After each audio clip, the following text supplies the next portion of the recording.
The only radio station bringing perfect balance between entertainment and talk. Updating you with current affairs and social issues. So what, we should just sit down and take the foolishness that's being meted out because of all you feel that all you're real bad? Right? Unlike his situation, and I don't even want to go back and bring up and highlight. You don't have a good record where that is concerned? Having you in the loop with trends and entertainment. Providing music that lives on. Darling, I feel the disco. And spiritual food for the body, mind, and soul. Second soul for face. We're not taking that. The Street. 919 FM. You've got bills to pay, and so do we. Let's go pay some bills on the Street 919 FM.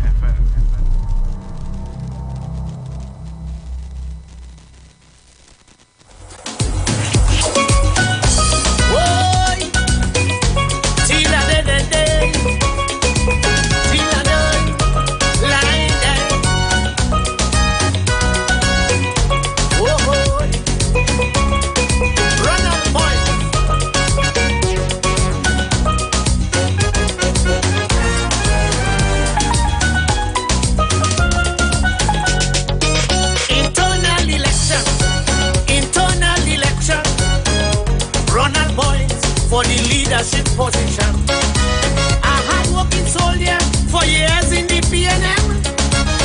He went for the leader of the party, so there we support with friends.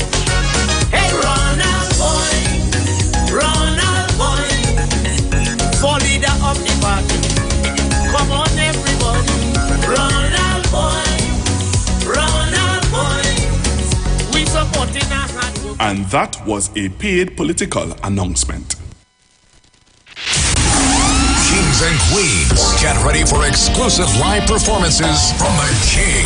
Macris and the phrase, Babylon applauding. Hailing from Augustown, Jamaica, welcome the royal son of Ethiopia.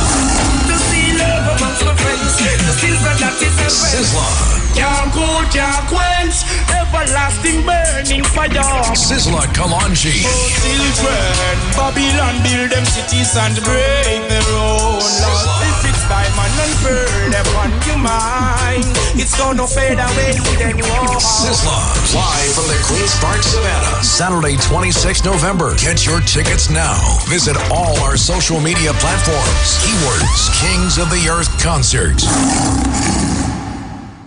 Scotiabank Magna MasterCard is back with its special Christmas giveaway. Just swipe for more rewards. Every time you swipe your card, get instantly entered for a chance to win 1,500 points on your Scotiabank Magna MasterCard. Get more this Christmas. More points, more rewards, more money. Swipe for more rewards today with your Scotiabank Magna MasterCard. Promotion runs until January 15th, 2023. Follow us on Facebook and Instagram. Visit MagnaRewards.com for more details. Approved by the NLCB.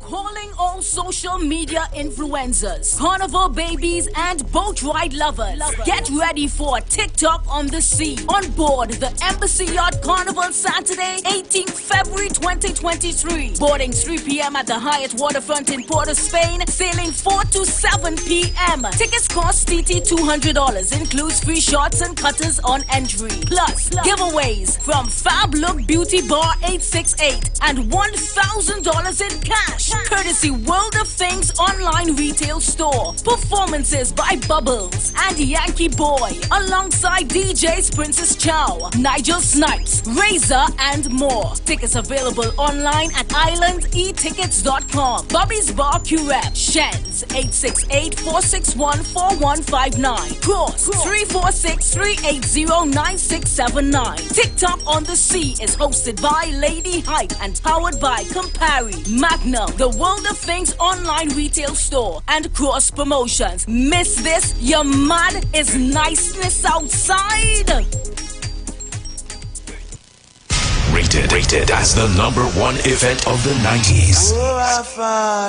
Some say it was the best era ever. I heard he sang a good song. Others say it was the event that touched the heart and soul of a generation. Put your picture on my mirror. Whatever it was, on Saturday, December 3rd, at the Center of Excellence, we will all rise and reconnect to Michelle's. Everyone is talking about it. You have to be there for this once-in-a-lifetime experience. Hurry and get your tickets now. Limited General and Island VIP tickets are now available online at suntix.com. St. Augustine Green Machine Alumni Committee, Bobby's Bar, Curep, Cache Stores, La Luna Diner, Aruka, Extra Foods, Devon Home Furnishings, Eldorado, Scrapes Car Wash and Laundry, Trim City, Sensational Sammy Seafood, Arima, and Bamba Star Lounge, St. Augustine. Michelle's, the journey back to the future has begun. 91.9 is counting down 91 days of Christmas. Yes, 91 days of Christmas. It's karaoke, prizes to be won, giveaways. It's the 91 days of Christmas on the street. 919 FM. I could sing a good serenade. Oh, it's Christmas. Want to furnish your home in style? Stylish Furniture makes this possible. Shop using our affordable layaway options to purchase any of our modern sectionals, dining, living room, or bedroom sets, and receive a dinner voucher for 2 at Atelier's Restaurant and Lounge. For further information, contact us at 652-2542, 652-2688, and 790-1202. You can also visit any of our branches located at 101 Crackness Village, Princestown, and 51 Rushwood Street in San Fernando. Stylish Furniture, for the style in you.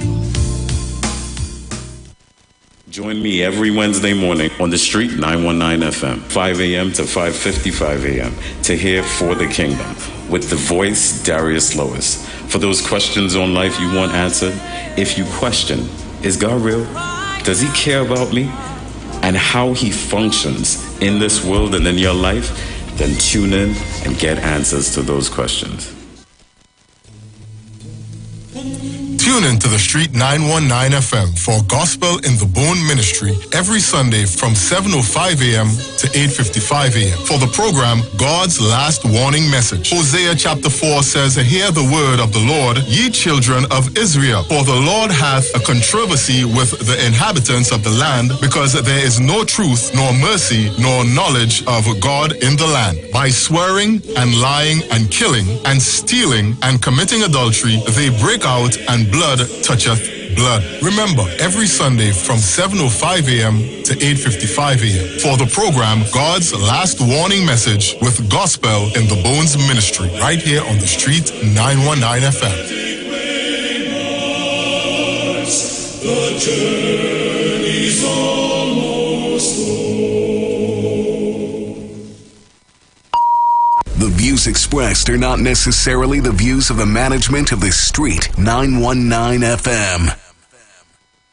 Share the live. Share the live. The Street 919 FM on Facebook and Instagram. Share the live. Iowa George on Instagram. Share the live. Iowa TV and Street TV on YouTube. Share the live. The Street 919 FM. Yo, this is your boy Ziggy Rankin, and right now you're listening to the Titans of Democracy. You don't know. Real talk.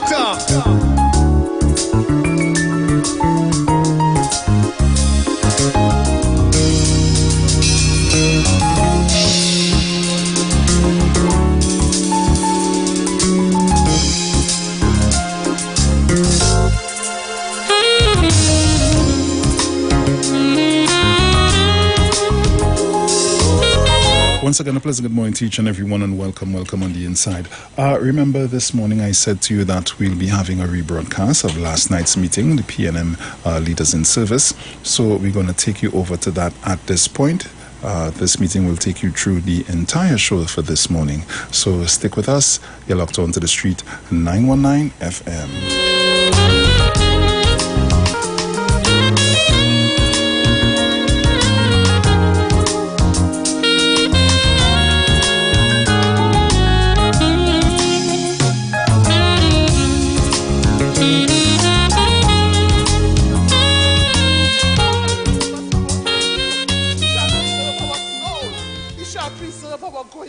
Coming in from this time, even forevermore. Amen. Amen.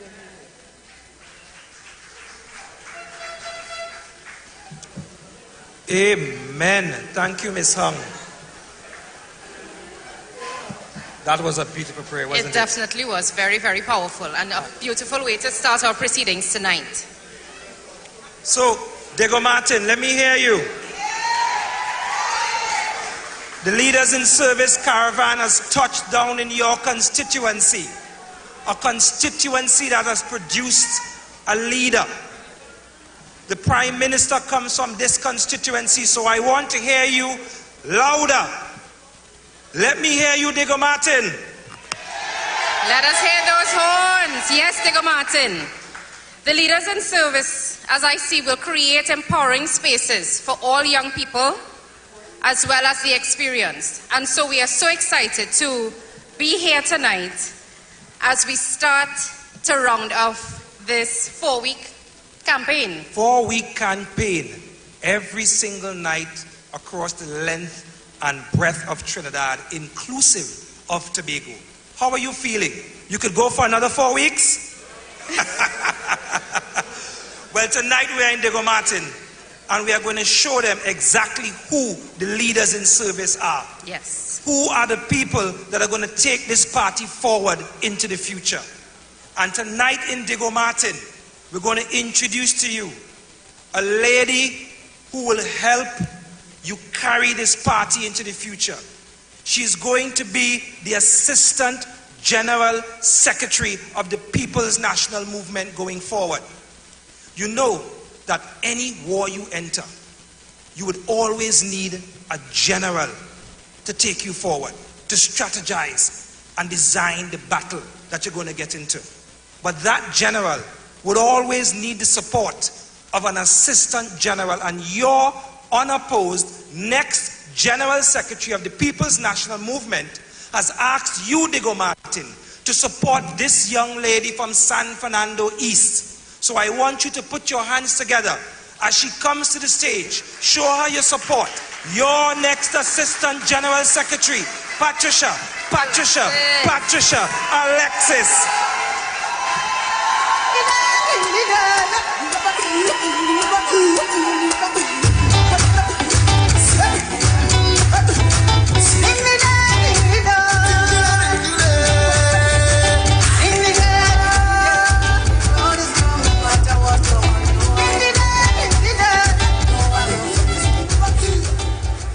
Diego Martin, how you feeling? I feeling real good too. Great is the PNM.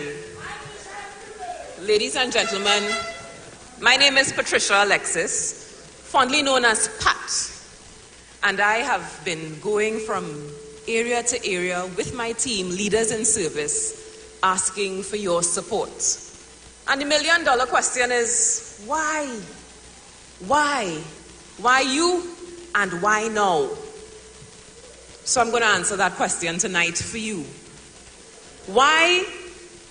Because in the PNM, we've always known that doing the same thing over and over and expecting different results is insanity. And we are not insane. Why? Because we know that our party is in transition. Ladies and gentlemen, please stand and join me in welcoming the Prime Minister of the Republic of Trinidad and Tobago, Dr. the Honorable Keith Christopher Rowley.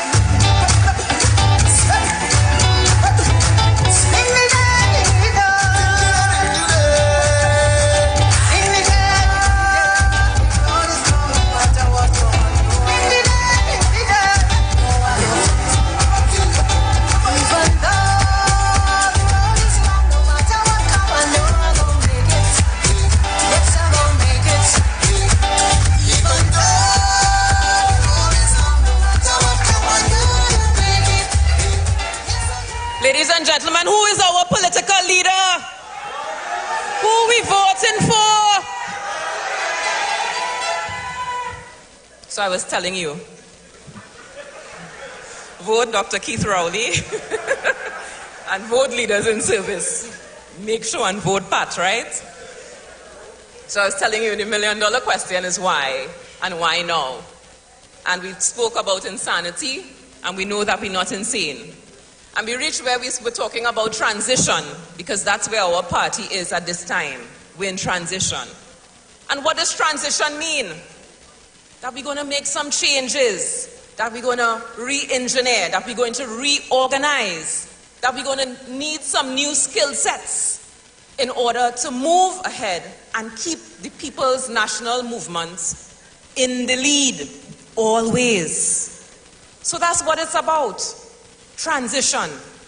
So I have now offered myself to serve with a team, not as a lone ranger, not with my own ideas, with a team led by experienced persons, a team led by Dr. Keith Rowley, a team led by Foster Cummings, a team led by Jennifer Batiste Primus, a team led by Kazim Hussein, with Irene Hines, Indar Pasaram with 34 years of service, not an ordinary team.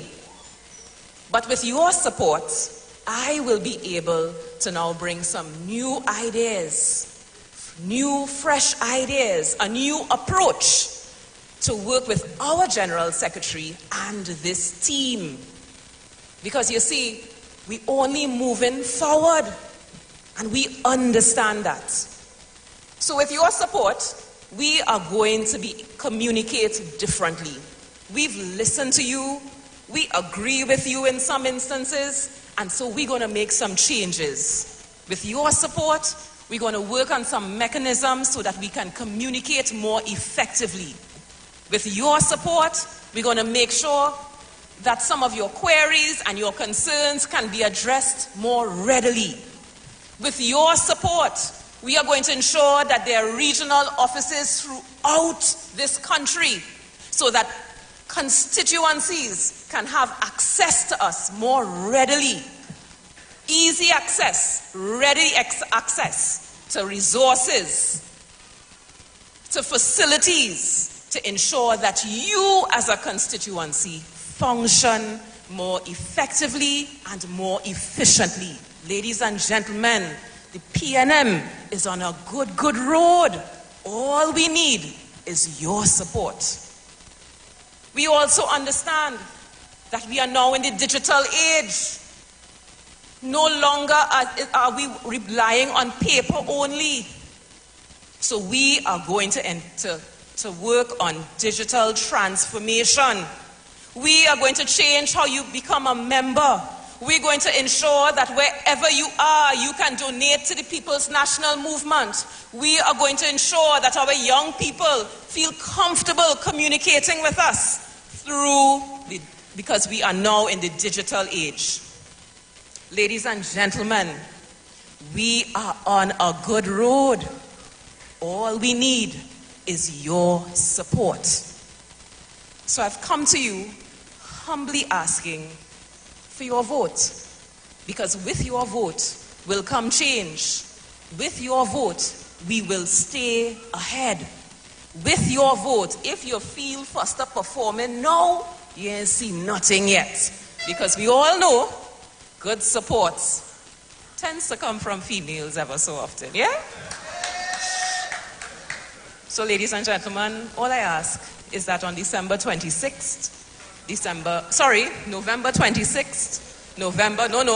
December, let's get it right, this weekend, November 26th, November 27th, December 4th, I humbly ask that you vote for Leaders in Service, and I ask for your vote for Assistant General Secretary. I thank you. Great is the PNM.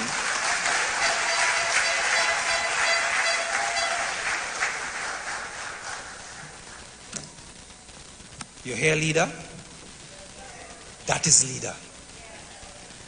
That is a leader in service. That is your next Assistant General Secretary come December the 5th. Before I introduce the next speaker tonight, the next leader in service, permit me to acknowledge the political leader of the People's National Movement, your very own leader, phenomenal, Dr. Keith Rowley.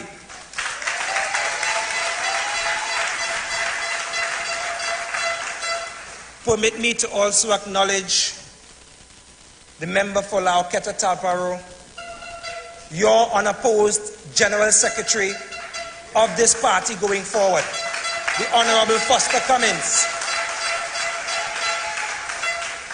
Permit me to also recognize the effervescent, the bubbly, the forever smiling, the beautiful Vice Chairman, come December the 5th, of this great party that is the People's National Movement. You know her as the MP for Barataria Sanwa. No, sorry, my bad. The MP for St. Anne's. I put you in another seat. Hold on. That, in my defense, that was the seat that she went up first. She's the MP for St. Anne's East. My bad. You know her as Dr. Nyan Gatsby Dolly.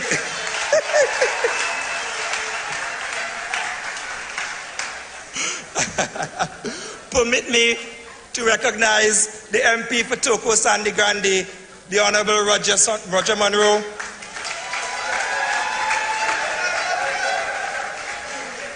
Permit me to recognize the MP for Lopino Bonaire West, the Honorable Marvin Gonzalez. Permit me to recognize the MP for Port of Spain South, the Honorable Keith Scotland. Permit me to recognize the MP for Port of Spain North, St. Anne's West, the Honorable Stuart Young, and your next chairman for the People's National Movement. Permit me to recognize my colleague in the Ministry of Agriculture, Lands and Fisheries, the action man, and your next treasurer for the People's National Movement, Haji Kajim Hussain.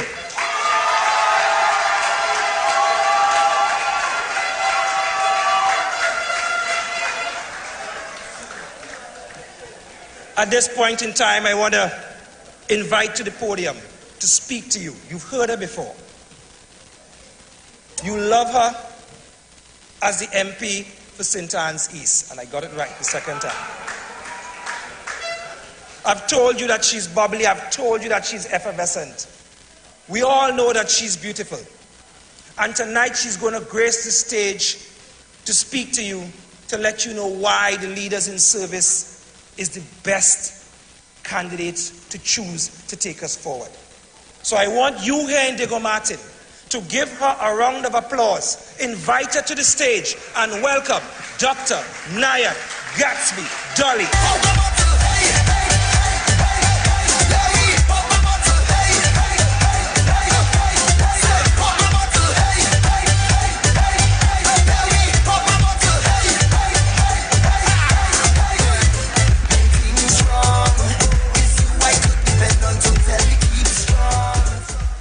Diego Martin, are you ready for the internal election?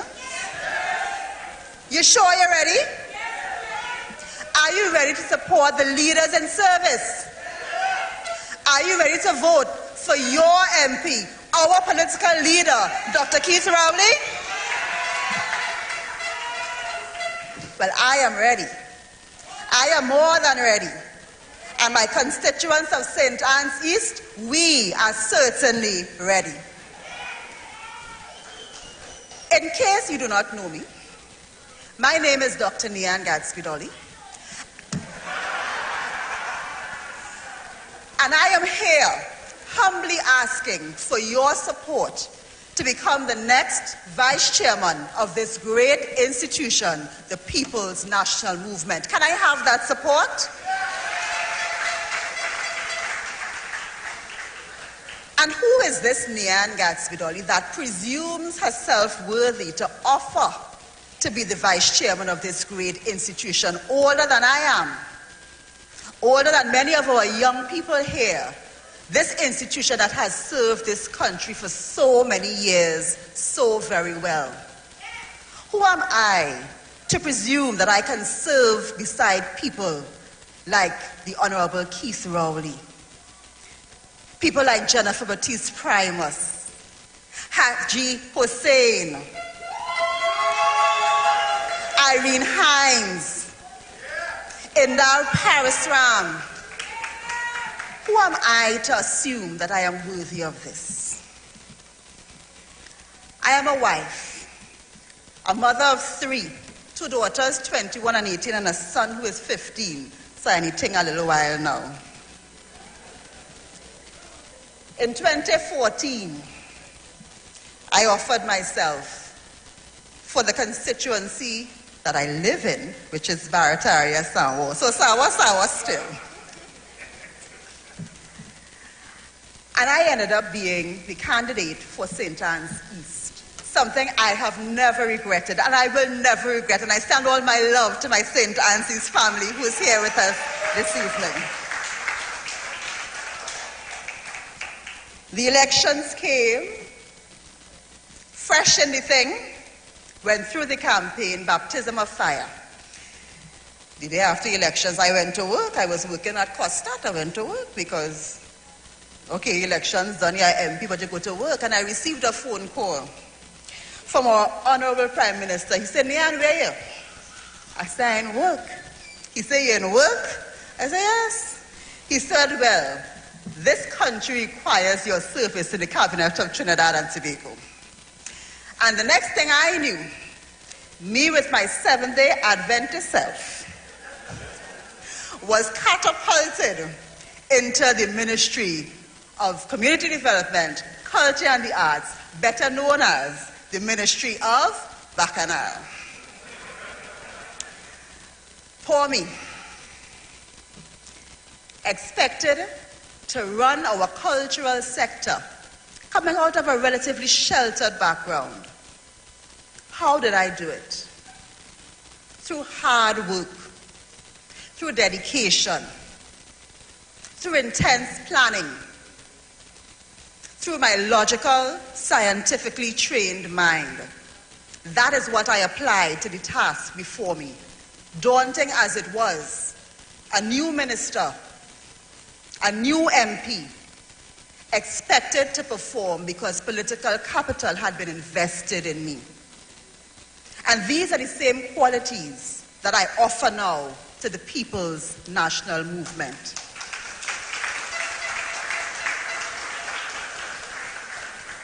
During that time, I had to learn very fast. The learning curve was swift. It was harsh because you are now in the public glare having to perform. But that has prepared me for service in this party and service to this party, because a great party requires great leadership. And it is the great leadership of the PNM that has always kept us strong so that we can boast of the legacy we have now. Great leadership. It's not just about wanting to lead. It's about being prepared to lead. It's about having the qualities that will allow you to offer good leadership. It's about being prepared. And during that time, there were 3 ministries that came together. The Ministry of Culture, the Ministry of Diversity, and the Ministry of Community Development. All of them blended together into one ministry led by this new SDA minister who had to learn on the job and bring together these people into a well-oiled machine to deliver to the people of Trinidad and Tobago. And deliver we did. We have been having meetings all over this country, and as I go into the lovely community centers, including this one, I say to myself, thank God for a political leader like Dr. Keith Rowley, who was willing to invest his capital in a young person like myself. In 4 years, over 40 community centers, and the best Carry Festa this country and this region has ever seen, setting the bar for regional festivals and national festivals of that type, building on the legacy of a Minister of Culture, well-known, well-loved, and be counted as our matriarch here in the PNM, Miss Joan Yule-Williams. Big shoes to fill. Big shoes to fill. And I credit Ms. Williams' tenure as having inspired my own tenure as Minister of Culture, because I understood what it meant to be involved in the sector. I understood that when the party has events, you must show up. I understood that above all, as she always tells us, we must enjoy service. So when I stand here today as a proud member of the Leaders in Service team, it is on the shoulders like women politicians such as Joan Yule-Williams, who has shown us what it means to be a leader in service. And then on to the Ministry of Education, because clearly culture wasn't enough pressure. So out of the frying pan, into the fire. And here I serve now, having been thrown into this situation in the middle of a pandemic.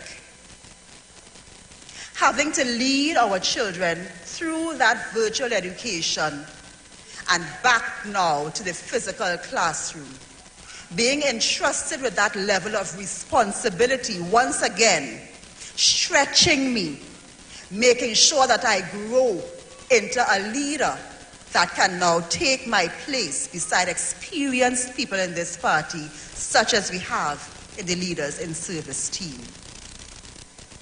Being entrusted to revolutionize education, to digitally transform education, to deal with all of the day-to-day issues of over 800 schools with over 200,000 students, aging infrastructure, lack of funds to do everything you need to do, but understanding how you prioritize and how you make do with little and make it much. These are the skills that I have had to learn over the past 7 years of my ministerial tenure.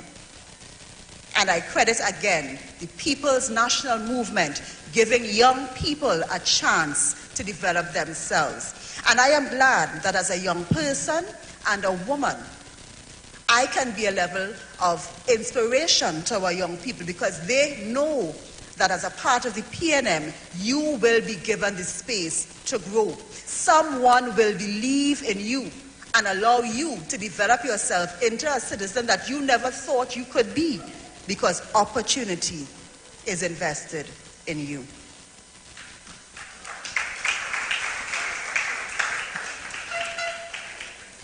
I said to the people in Tacarigua last night, and I'll say it here again because it's worth repeating, that the qualities you are looking for in a leadership team have to be qualities that will take this party forward and this country forward. Every leader of the People's National Movement has been a prime minister, and every team of that leader has been involved in national service. And therefore, the qualities that we are looking for in a team that you are electing to lead this party, these qualities are loyalty, empathy, accessibility, determination, enthusiasm, resourcefulness. You're looking for service, for humility, for innovation, and you're looking for potency. These are the qualities that you are seeking in a leadership team. And these are the qualities that put together this entire Leaders in Service team offers to you, the people of this great institution. Loyalty. We have people in this party and in this team who have stuck with this party for many, many years. working hard in the vineyard. People like Camille Robinson Regis, Our Lady Vice Chairman, unopposed.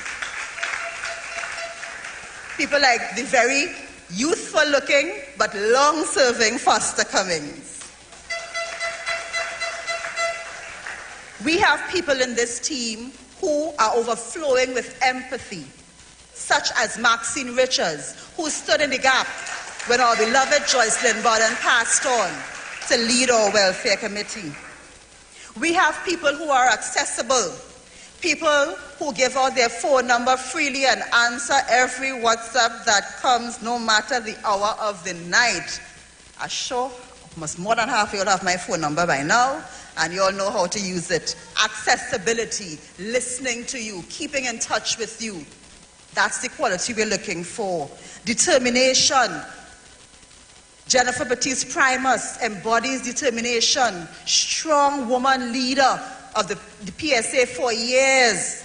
Terence Bepath, going up as field officer for this team, Leaders in Service. Marginal politician extraordinaire. Enthusiasm, bubbling over, more effervescent than I. Janice Scott, Kwesi Robinson, our unopposed youth officer and our candidate for social media officer. Resourceful people, they call him the minister of everything for a reason, because he has the ability to garner resources and use it in the best way. Stuart Young, Faris Al-Rawi. We have some people so strong in service that they are legends in themselves to this party. The I&I, Irene and Indar. Humility. You see it every time you speak to him. He is the man of love. Kazim Haji Hussein. Innovation. You heard Pat speak just now about reforming the way we do things. You've heard Laurel speak about how we are going to innovate to deal with our party school. Innovation, that's another quality you're looking for, embodied in Pat and Laurel. And of course, the P of the leadership, the potent person, the powerful person, the person who speaks and the earth rumbles and sometimes your heart too, our Prime Minister, our political leader, Dr. Keith Rowley. So put it all together. What are the qualities you are looking for in a team? Loyalty, L. Empathy, E. Accessibility, A. Determination, D. Enthusiasm, E. Resourcefulness, R. Service, S. Humility, H. Innovation, I. And potency, P. Put them all together.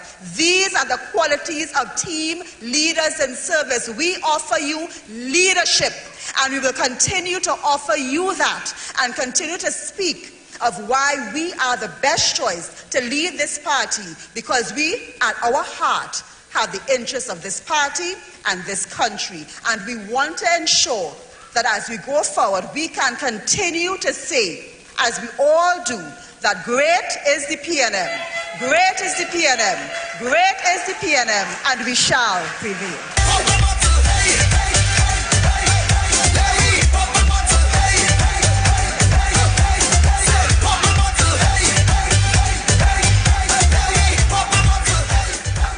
Every single time I sit on the outskirts listening to Dr. Nayan Gatsby-Dolly, all jokes aside, I feel so proud as a young woman to be representing this party. Dr. Gatsby-Dolly, we look forward to you taking on your role come December the 5th.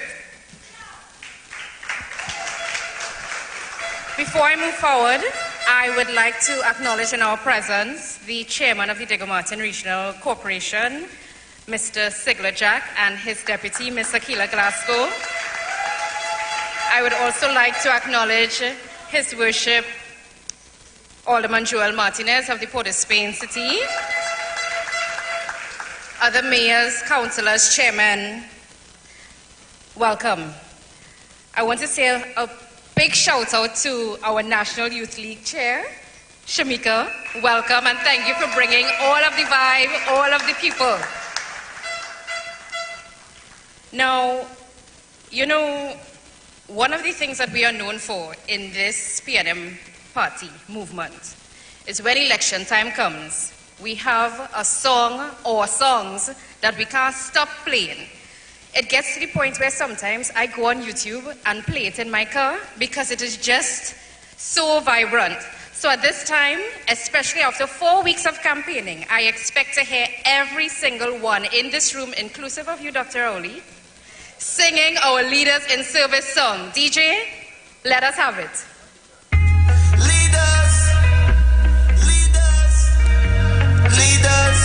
Leaders in service, building our future together,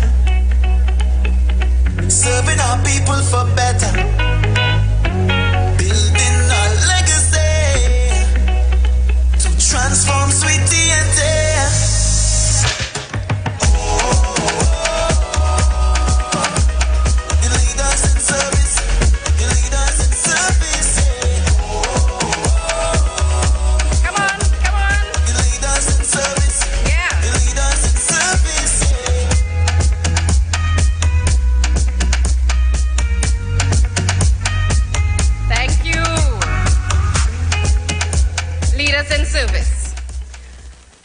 At the age of 29, I was given the opportunity to serve not just as a member of the party, but as a local government representative for the city of Port of Spain.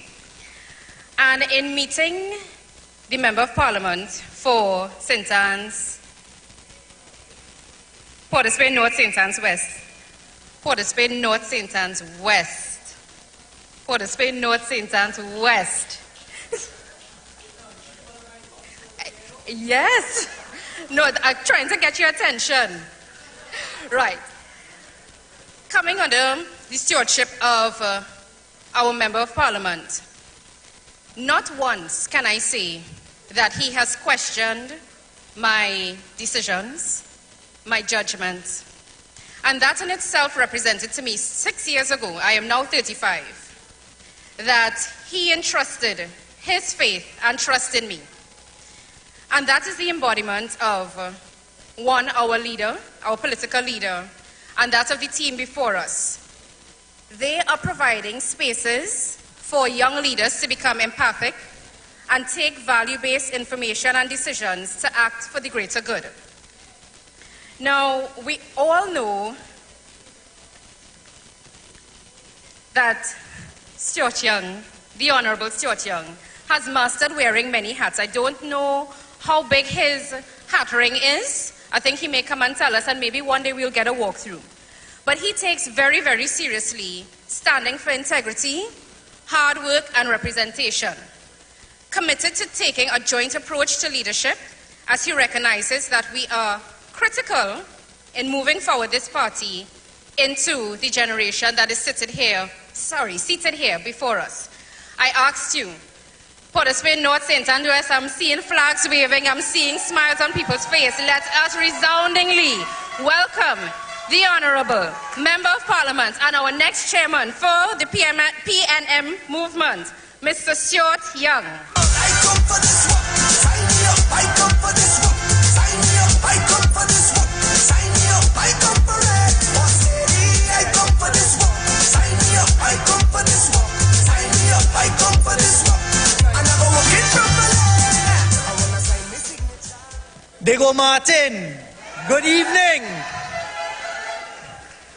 To our political leader, the Prime Minister of Trinidad and Tobago, the Member of Parliament for Diego Martin West, and to our continuing political leader, Dr. Keith Rowley. You can't have a PNM meeting if you're calling it a serious PNM meeting if you don't have our deputy political leader, Ms. Joan Yule Williams. To the chairman of the Diego Martin Regional Corporation, Mr. Sigler Jack, the mayor of Port of Spain, to our General Secretary, unopposed, Foster Cummings, to the Leaders in Service team, to my cabinet colleagues who are present, to the members of Parliament who are present. Most importantly, to the Diego Martin PNM family and other members of the PNM family, good night. Well, listen, tonight we come to educate the PNM way, because we are on the eve of something that is critical for our great party, but also critical for the country. Because you see, the PNM is one of the foundation pillars of Trinidad and Tobago. So we, the members, have to take our party's business very, very seriously, because the decisions we will begin to take in less than 48 hours are decisions that are going to guide Trinidad and Tobago as we make this transition to take our country forward, correct? And it is only the PNM that does that. And that is something that we as members of the PNM must be proud about. So I wanted to start off tonight very briefly to remind us, the PNM, but also those who are looking on.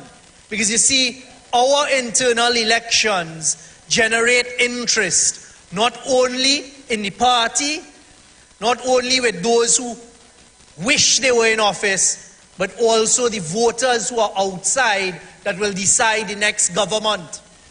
And that is how important our party is. So to remind those, because it dawned on me today, as Nian was saying, some of us, this party is 66 years old. I am only 47 years old. But one of the things I benefited from is our educational system, and to learn about the things that the PNM did. And a few weeks ago, we took a big step as a party under Dr. Rowley, and we made sure that for future generations, they would be able to go to a museum in Port of Spain and see what the founder of our nation, the founder of this party, Dr. Williams, has done. And it is important as I think about the young people, because part of Leaders in Service, what we're going to do is attract young people, engage young people, pull the young people in the party to prepare them for the next round of leadership. And it is important that young people in this country understand what the PNM has done for Trinidad and Tobago, because they may not know that. So your education system and the fact that there is a space for every student in Trinidad and Tobago, in kindergarten, primary school, secondary school, and if you want to go on to tertiary education, is a PNM government that did that. The infrastructure that we have built in this country that is lasting infrastructure. When you look at the skyline of Port of Spain, you look at San Fernando, the highways that connect Trinidad and Tobago, it is PNM that did that. Because you see, every time the others came in, they collapsed the country, and a PNM government had to come in and clean it up after. And that is the truth. And that is what we must recognize as a PNM membership, is the decision we take in. Point Lisas. I don't know how many of you have ever gone physically to Point Lisas, but Point Lisas is state-of-the-art. Countries all over the world look at the Point Lisas model and try to follow that. As I have been going all over the world, meeting with energy ministers in Africa, Latin America, Europe, the Middle East, they all know about what we have done here in Trinidad and Tobago, and it is a PNM government that did that. Atlantic LNG, Dr. Rowley would tell you the decisions that they took as a PNM cabinet to get LNG done in Trinidad and Tobago, and thank God they did that. So these are the things we as members must take great pride in. And that's what I wanted to start off with, because I'm glad to be here in Diego Martin, Western Indigo Martin, and to see so many young people. So young people, these are the messages. This party that you're now blessed to be associated with is the party that has developed Trinidad and Tobago. Now, as Minister Gatsby Dolly did, let me use a few minutes of my time to speak a little bit about myself and my history with the PNM, because I think that is important as I make some other points. not everybody in the PNM comes to the front line of the PNM, but everybody in the membership of the PNM plays a role. Because if we all hold it together, that is the strength of the party, correct? So, I came back to Trinidad in 1998. Didn't have a clue about politics. I knew what the PNM had done. I knew what the NAR had done and collapsed. And I then knew, coming back into UNC time. And after a couple years in practice, the allegations of corruption, but not just the allegations, you were seeing the corruption taking place. And as a young man, that bothered me. Because this is my country. This is your country. And it was the PRCO. Do you remember the corruption around PRCO and the construction of PRCO? That all these years later we're still dealing with? So I sat down as a young lawyer in the PRCO Commission of Inquiry. And I've told this story and it's worth repeating again because you have to remember it as the citizens of Trinidad and Tobago. And they were giving out contracts UNC style. So they charging for $800 door, they charge $8,000. That's our tax-paying money. You know what else they were doing? They were using, as they were excavating near to the airport, so they're charging to excavate and take away the loads. And then the same contractor bringing back the loads for the construction and charging again. Those are the types of things that the UNC embody.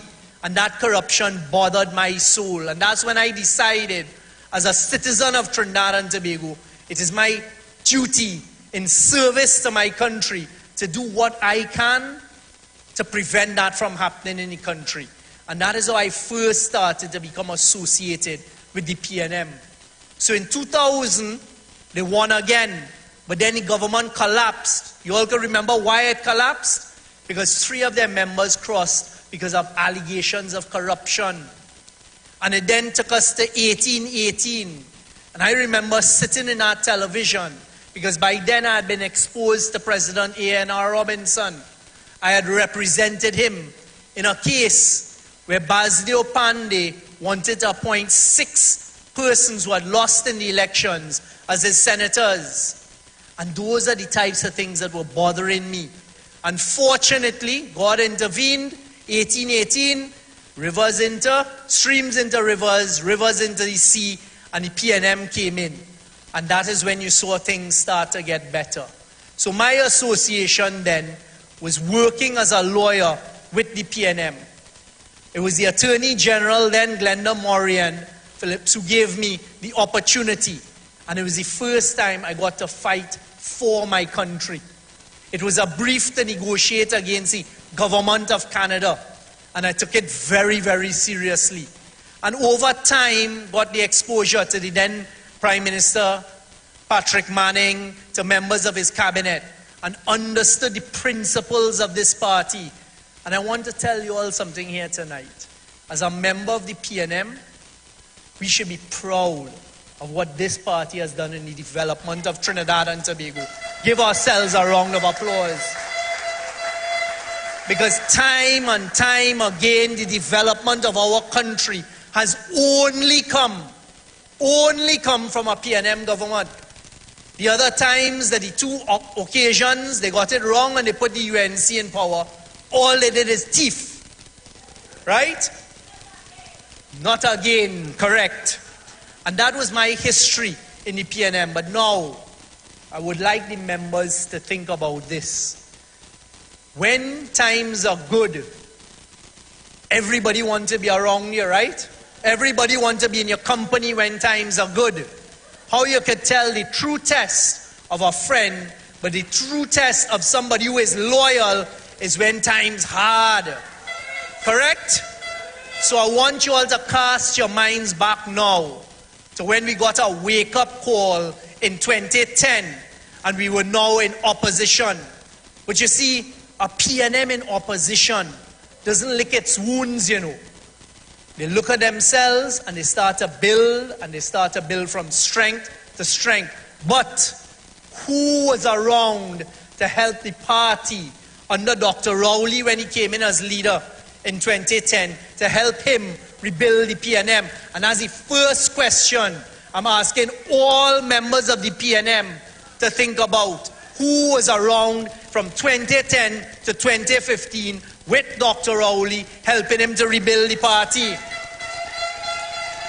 You think to yourself, when PNM had functions, when PNM had stuff at the Balize House, when PNM was calling people together to come and rebuild, put forward documents for policy, who was there? Well put it. So you had a person who had a 3-year work as a minister and think they reach. But one of the first things you have to understand as a PNM member, it is not about office, right? It is about service. And when you're serving your party, whether you're in opposition or you're in government, you do what your party asks of you. But more than that, you come forward and you offer service. So PNM family, who was there with us in 2010 to 2015? Who was there picking up the pieces along with our political leader, rebuilding a stronger party? Well, let me tell you something. I know a few of them who are not there. But today, one of them puts herself forward. All of a sudden, she remembers she have a Balize card. I ain't see the Balize card yet, but she come now to say, I am a member and I can lead the party. Well, I want you all to send a signal to her tonight. What we saying? We saying, rock so! But more importantly than that, there were others who were not there with us at the time when we were trying to rebuild the party. And that is when I was fortunate to be, well, some will argue as fortunate. I was fortunate enough to be asked by our leader to consider coming forward a little bit more in the front line. But before I get there, during that period of 2010 to 2015, when the UNC was being vindictive and attacking frontline members of the PNM, suing them every Monday morning, stalwarts, people who built Point Lisas, who had the vision and energy, like Professor Ken Julian. You all know about Professor Julian? Well, they were attacking him, attacking Malcolm Jones, attacking Wendy Fitzwilliam, attacking all these people. I was one of those lawyers quietly representing. I remember when our former Prime Minister Patrick Manning, one of the first things they did when he spoke about the Pink Palace, they put him before a parliamentary committee, privileges committee. I represented him. Yes, they put him out. And I represented him in that fight. But years later, when they were attacking Dr. Rowley every Monday morning as well, don't touch it, Tabagonian from Diego Martin West. I remember doing a few of the cases for him. He may not remember it. But then there was the privileges committee with Email Gate. And I was asked to be part of his team. And I remember the day the two of us walked alone to the parliament. It was the first time I'd been into the temporary parliament down at the waterfront. And we were walking there and I had all these files. And I said, this is a man of principle. This is a man who is fit to lead our country. He was already fit and leading the party. He had done all that he had done. And I'll tell you all something. We went in there and we terrorized Wade Mark and them. We terrorized them and the matter was thrown out. The next thing I got is a call, consider coming to serve as a temporary opposition senator. I figured, all right, that is safe. It's temporary. So I'll just come out my comfort zone, do what I have to do, because I was disgusted by the corruption of the UNC. And I will do what I can in the field of law in a parliament, helping to formulate law. Well, it quickly snowballed, right? And here I am today. People, we must remember as we go into elections this Saturday and Sunday, who was there with us in times of adversity. And then when we came in 2015 as a government, you know what's worse than that? Because, okay, you could tell somebody, well, in bad times, you're not standing with me. that might be forgivable. I'm not too sure. But you know what's worse? When we came in as a government and we fighting, you've heard the Prime Minister speak about it. You had a central bank governor come skinning his teeth to say you only have money for 3 days. And it's him that collapsed the forex system by changing it under the UNC to give certain of their institutions our US dollars. And we were fighting. Oil prices had dropped from $120 a barrel to, in our time, $20 a barrel on certain days. And rather than our PNM members, our PNM family, those who want to come forward now to say, choose me to lead you, they weren't there. You know what they were doing? They were doing worse than that. You turn on your television, you listen on your radio, you read the newspapers, and our members, our family, attacking a PNM government, that is not acceptable. You see, we believe is democracy. We all entitled to our views and opinions. But if you as a family having problems, you don't go out in the street and hear them. You sit down inside and you say, Nian, I have a difficulty with this. You say, Stuart, I don't think you should do things this way. Let us consider how to fix it. Let's ask Jennifer Batiste Primus how she did it in the industrial court. And that is how you fix things, correct? But no, them get platform and platform to attack a PNM government. So you see Saturday, you see Sunday, I want all PNM members to go. And I want you all to remember those days. And remember who was with us, who was with Dr. Rowley trying to rebuild. And I want you to send a strong signal. Bring everybody out to vote this Saturday and Sunday. And then we have the 4th of December. And vote resoundingly for Dr. Rowley to return as our political leader. Send that message for them. Because he is the one that we chose. And you know what I find offensive? They don't even understand the structure of the party. You go and read the newspapers today after they get a licking in court. And what you see? Complaints about, well, the General Council didn't let me know about this. And the General Council didn't let me know about that. And I don't know what happened in General Council. Because you're not a member. You're not around us. How you expect to be in General Council? And I question myself, how many General Councils you ever really went to? When the PNM trying to build a new headquarters to be a place of pride, all of you all tomorrow, go down to Balize House and see what the leadership has done in building a Balize House for the future generations, something we could be proud of. And yes, I understand the UNC imps and them attacking it because they can't even hold a Rayenzi complex or a rum shop as their office. But we have Balize House. Yeah, truer words were never spoken. But worse than that, how you could now jump on a UNC narrative and start to question the same PNM you want to lead and asking us about Balize House. Balize House is something we must all take pride in because that is showing to the world, showing to the country the evolution of the PNM, not so? So rock so. There are few things that you have to look for that I think are important in leadership. And the leadership of the PNM has always done what is right for the country by the standards and principles of the party. And I just wanted to share with you all because you see, one of my personal principles, I am not an I man.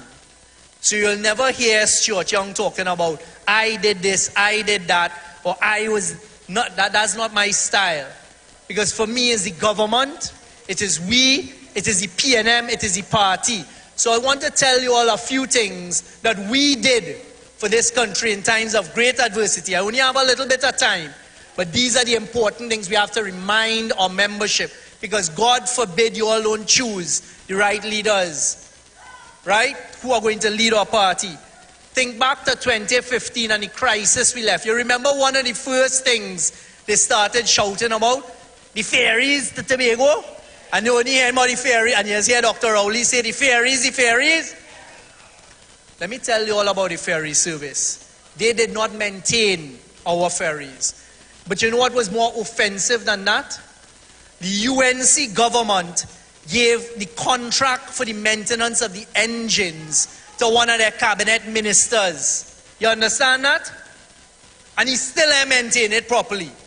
So we came in and we had a crisis with our ferries. But what did we do? We went out. The Prime Minister spoke to the government of Australia. They invited him for a working visit.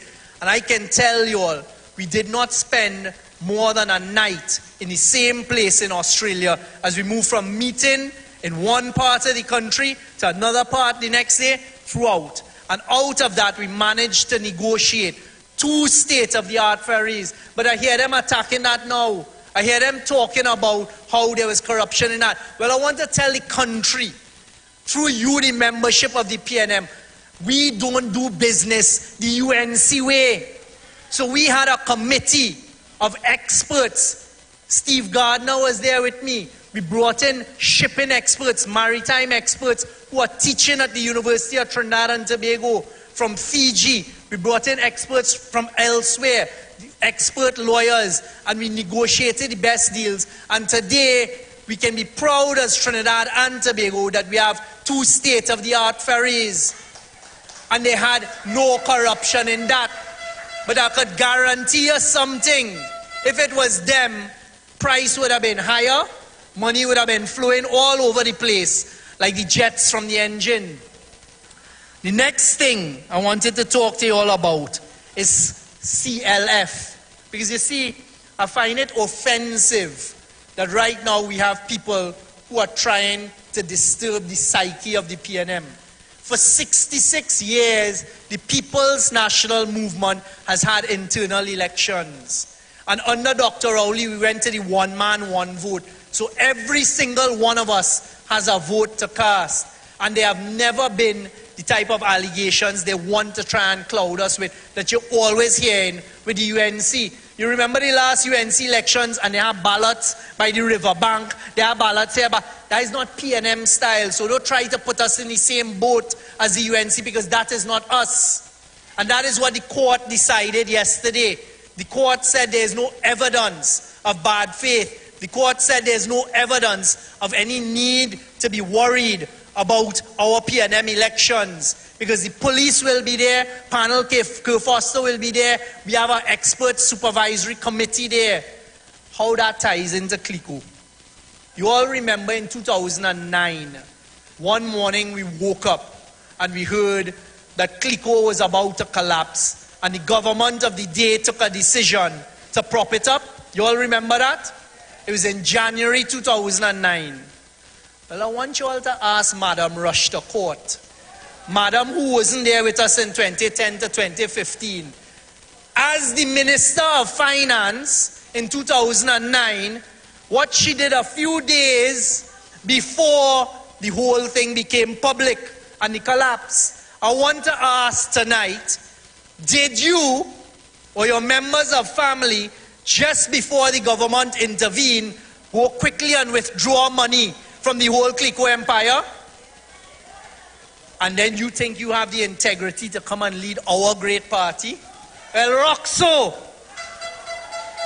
But worse than that, what is more offensive? So we intervened because we had to. A PNM government intervened in 2009, propped up CLICO, took taxpayers' money, propped it up. For 5 years, Kamala and them do nothing. Nothing to recover the money. They didn't try to put security over the money loan. Any of you all could go and borrow money from a bank or credit union and they don't take security over something. If you go to them to buy a car or a house, they want security over the car, the house and everything else, correct? Right. They did nothing to put security over the billions of dollars of taxpayers' dollars that were loaned to the failed CLICO and CLF. When we came in as a government in 2015, there was a document called a Memorandum of Agreement between the government and the shareholders of CLF. And what they did is they will roll that, meaning that every 6 months when it expired, they will sign it again. And one of the important things that document did to protect us is it said that the government will have control over the board. So in other words, the government will control it and be able to make decisions for us, the people of Trinidad and Tobago. Well, let me tell you one of the first things that happened when we came in. They say we're not signing the agreement. So say, okay. So we looked, no security. They're refusing to sign the agreement, and they decided they are going to have a special meeting to kick out the government directors or to add more directors so they will overrule the government's directors. That would have meant we, the taxpayers, would have lost $18 billion. You all hear how much? $18 billion. But that is the attitude. That is what they wanted to do to us. Your PNM government, based on your PNM members, we did what we always do. We calmly looked at it. We looked at the situation. We brought our legal advice to bear. And we said, if you go down that road, we will put CLF into liquidation. They didn't believe us. I want you all to understand something else. There's another so-called member of the PNM, always on the radio. Every Sunday he in the Guardian newspaper writing article criticizing the PNM. He was one of the people advising them at the time how to keep the government out from recovering that money. And that will all come to light one day. So when you have these so-called members of the PNM rushing out there pretending that they are the voices coming from the PNM, all you do me a favor and tell them to rock so, right?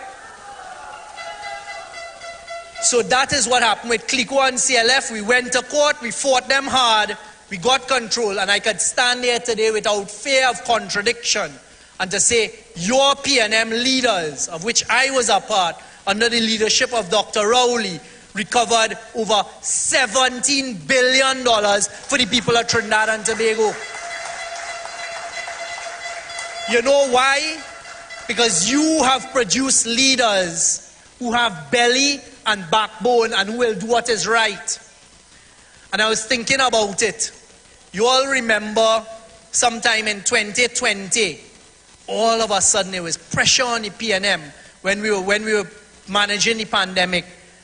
And you remember I remember waking up one Sunday to a front editorial of the Express newspapers.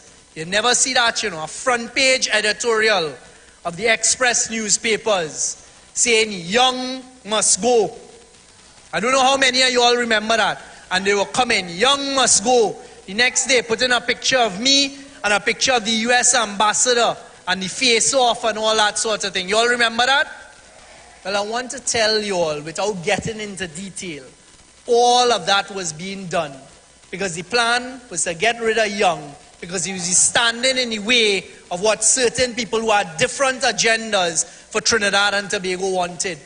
And our leader stood strong and firm, and tonight I publicly thank him for that. But the more important lesson is that is what they do to your PNM leaders. And we can only survive and have the strength to fight it with you, the members behind us. And tonight I have come here to the great constituency of Diego Martin West and the gathering of the people from Diego Martin as you come out the valleys to humbly ask you, as a simple member of the People's National Movement, of which I am proud. You're not going to find a person who is more proud to be associated with the PNM than me and has go to sleep in red. Right? To ask you all humbly for you to consider me, to put me as your next chairman of our great party. And I humbly ask for that tonight.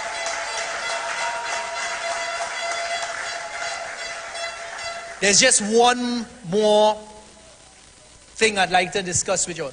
You see, in the energy sector, I can't get into too much of it tonight, but I want you all to also understand, and I'll give you a quick difference between a PNM and a UNC.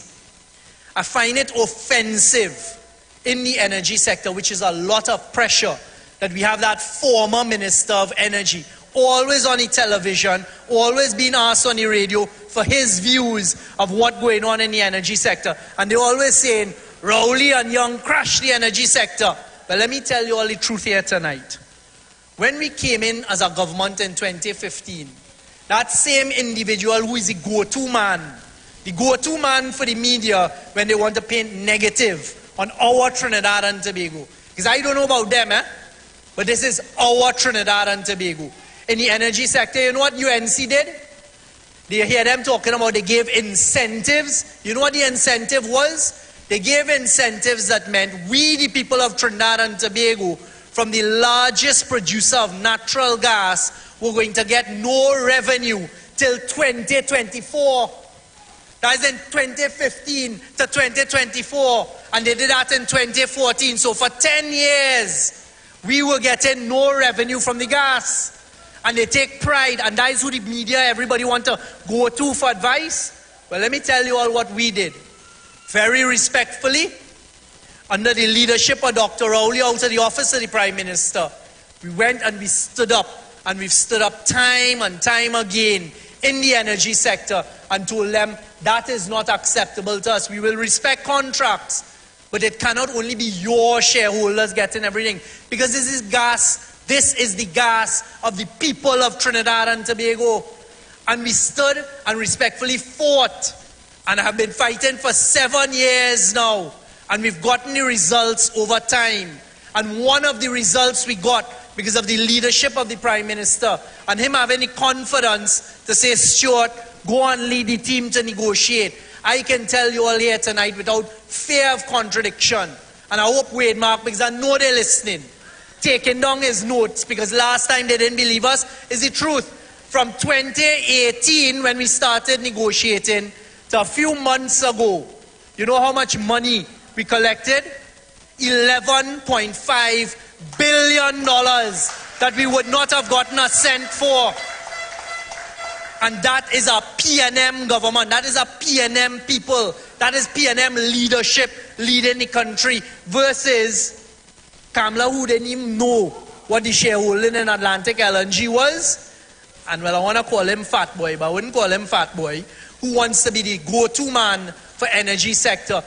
So family people, PNM family, you have to choose the right leadership. The last thing I'll say is understand how strong Trinidad and Tobago is in the global energy sector. Because last year, there was a conversation taking place in the world, in a place COP26 in Scotland. And it seemed as though there was a movement to shut down future exploration and production of oil and gas, which would have affected us here in Trinidad and Tobago. And it seemed as though this narrative, this story was building globally, that you must stop taking oil and gas out of the ground. And I would like to tell you all here today, with a great sense of pride coming from the PNM members electing PNM MPs to go and lead Trinidad and Tobago as a government. In February of this year, the Prime Minister and myself went to Doha, which is in Qatar, where the World Cup going on now. And our small country began that global conversation. Our message to the major gas producers in the world as we sat in these rooms was we have to push our narrative too. We cannot sit quietly as countries that produce oil and gas and just let this wave take the world. And people stood up and the conversation started. And then, of course, the crisis in Russia and Ukraine began to change it. But the record will show it's Trinidad and Tobago that started that global conversation. And it's your PNM leadership that did that. A few weeks ago, just before this campaign started, I was in Cairo, Egypt, at another meeting like that of all of the major gas producers. And I am proud to tell you all here today that if you go and look at the declaration coming out of that GECF meeting, it was small Trinidad and Tobago that told all of them, we cannot leave our brothers and sisters in Africa behind. And let me explain that to you all. The Europeans were taking a position that Africa must not develop its oil and gas resources. Well, I took offense to that. Because you see, as soon as they came under crisis, they start back up all their coal plants. And coal is the worst polluting fossil fuel. But I have seen the difficulties that our brothers and sisters in Africa are having, and they have the oil and gas in the ground. So out of Trinidad and Tobago, I told them it is our responsibility to tell the rest of the world, help Africa to develop their resources in a responsible manner to help our brothers and sisters in Africa. And it is the only change that was then debated and became part of the declaration made to the rest of the world. And that came from the PNM. I'm putting it down here tonight. That came from PNM principles that we will leave no one behind. And that is why you have a person like Maxine Richards going to be our next welfare officer. That is why we have the strength and the experience of people like Jennifer Batiste Primus, who are going to be our next labor relations officer.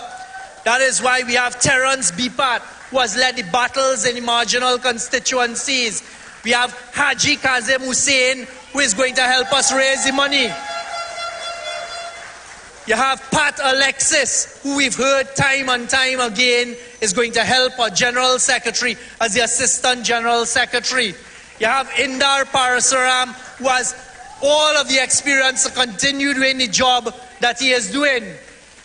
You have Nian Gatsby Dolly, who got the most adjectives of description here tonight, who is going to be our next Vice Chairman. We have the strength and the power of our Lady Vice Chair, who is unopposed, Madam Camille Robinson Regis. And I want to let us shout your love for Camille here tonight. And then, of course, we have our next political leader who will continue to be our political leader and who will put a curtail on those who dared to put themselves forward to us, Dr. Keith Rowley. So PNM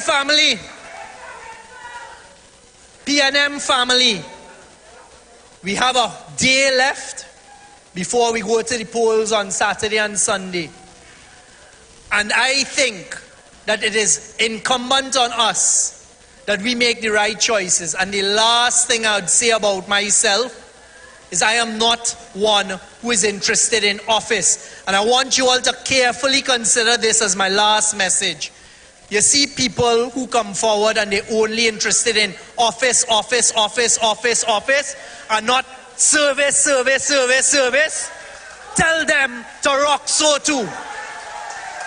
And on Saturday, on Sunday, and on the 4th of December, go out and vote resoundingly for leaders in service. And I, Stuart Young, humbly ask for your vote as the next chairman of the People's National Movement. And I invite all of you here from Diego Martin West, Diego Martin Central, Diego Martin Northeast to join us in the Savannah. La Joqueta Talparo feeling left out.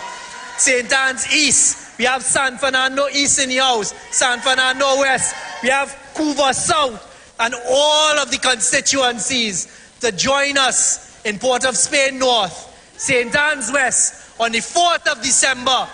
As we get those votes coming in after another successful PNM conference, PNM style, and let our voices in unison say, as we hold hands, great is the PNM, great is the PNM, great is the PNM, and we shall prevail. I come for this one, sign me up. I come for this one, sign me up. I come for this one, sign me up. I come for it. Boss lady, I come for this one, sign me up. I come for this one, sign me up. I come. Well, I don't know about y'all, but after that energetic speech, who are you going to vote for the next chairman of the People's National Movement? I'm not hearing you. The people on the outside need to hear you. Who are you voting for? I will be voting for that young man. I could tell you that now. Still young. Permit me at this time to acknowledge the Diego Martin West Youth League Chairman, Miss Aliyah Alexis, and as I'm in the business of acknowledging the young people here today, I want to speak to them briefly. Do you know why this party is so great? Do you know why we say great is the P&M at the end of every meeting?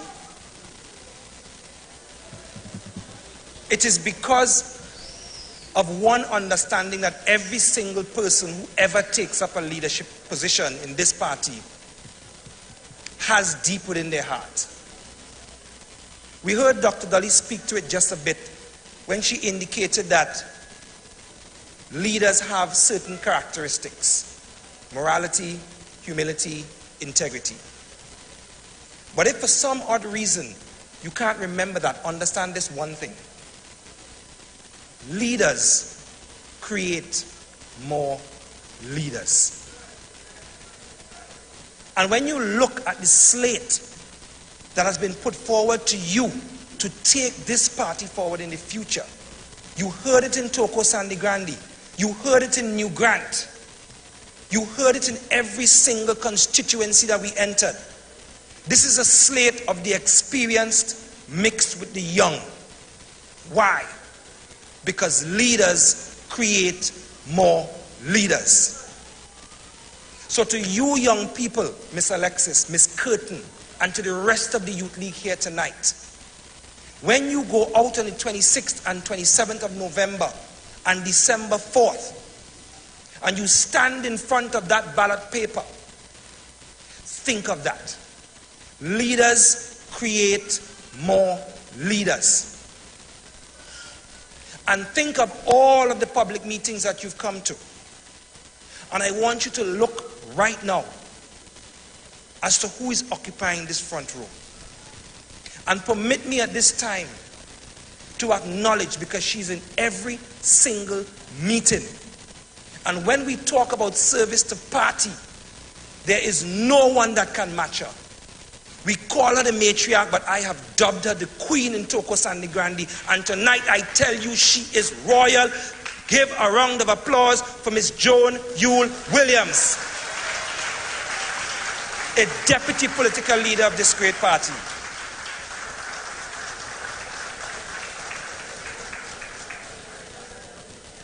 And you, the young people, can watch Miss Williams for guidance and know that she's here supporting the leaders in service because she understands what is required going forward and what it means to be leaders. But she's not the only one. There are others.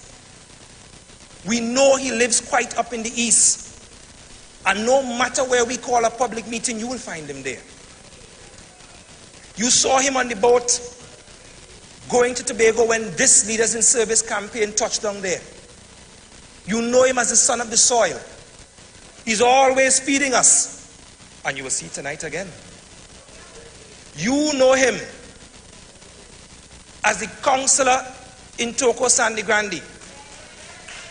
You know him as P&M from the day he born. And I ask him to stand tonight so that the young people can see him. A leader who understands leaders in service, Councillor Terry Rondon.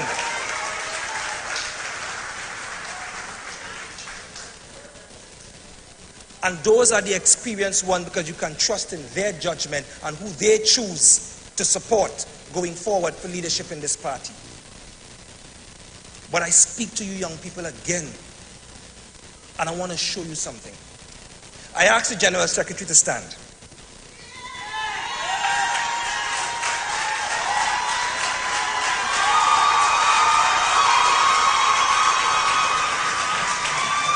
General Secretary, your 5-star general, tell this crowd, when did you start in this P&M? In what organization and unit of the party did you get your beginning? Tell them. National Youth League. And he is now your General Secretary. What did I say to you? Leaders creating leaders. I asked Kazim Hussein to take a stand.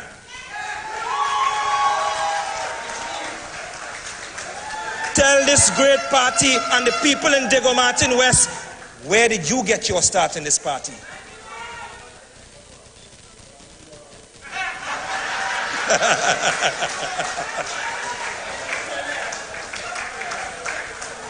Tell them how long you have been servicing this party with great leadership.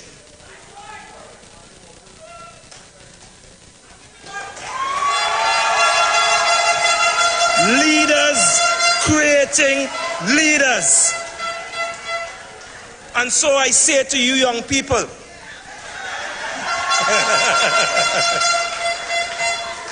I say to you young people that you are part of a great party that understands that you are the future. So when you go out on the 26th and 27th of November, and then the 4th of December, understand that you're not just voting for the slate leaders in service, but you're voting for your future. Because one day you will be the one standing here as the leaders of this great party, and I will be in the rocking chair looking at you and saying, I remember when they were there. And I called their names. So never forget it. And never forget why this party is great. Because our mantra always is and will be putting people first, as Minister Hussein tells us time and time again in the Ministry of Agriculture.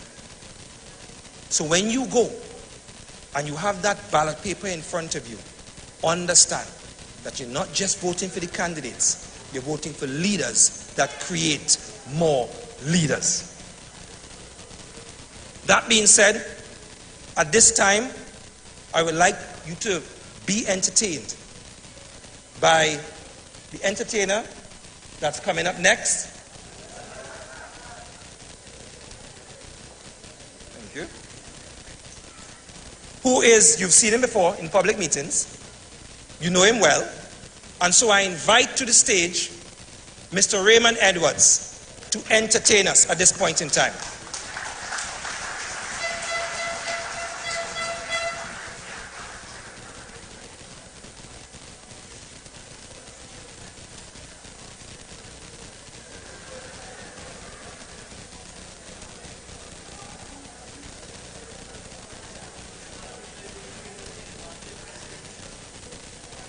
Good to see everyone. Good evening, everyone. I don't know if it's a sign of things to come, but Digo Martin Massive, how you doing? You think I have a chance? It's almost Christmas time, and so I want to thank you, General Secretary, for inviting me, and I want you to sing along with me as lustily and as lovely as you can. Let's go. I think you could turn it up a little bit more. Let's feel it in our chest, Prime Minister. I know you're going to sing, right? Sing along if you know it. It's the most wonderful time of the year, with the kids jingle belling and everyone telling you be of good cheer. It's the most wonderful time of the year. It's the happiest season of all, with those holiday greetings and gay happy meetings when friends come to call. It's the happiest season of all. There'll be parties for hosting, marshmallows for toasting, caroling wherever we go. There'll be scary ghost stories and tales of the glories of Christmases long, long ago. It's the most wonderful time of the year. There'll be much mistletoeing and hearts will be glowing 'cause loved ones are near. It's the most wonderful time of the year. Now let me hear you clap your hands. Come on.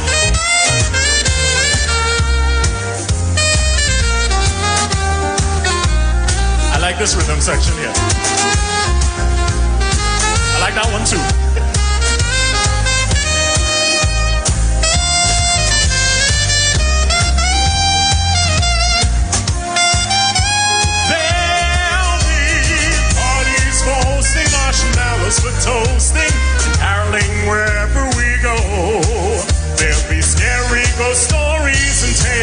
of the glories of Christmases long, long ago. Long ago. It's the most wonderful time of the year. There'll be much mistletoeing and hearts will be glowing because loved ones are near. It's the most wonderful time. It's the most wonderful time. It's the most wonderful time. Let me hear you sing it. No. You can do better than that. Sing it again. I think you can do a little better than that. Sing it again. It's the most wonderful time of the year.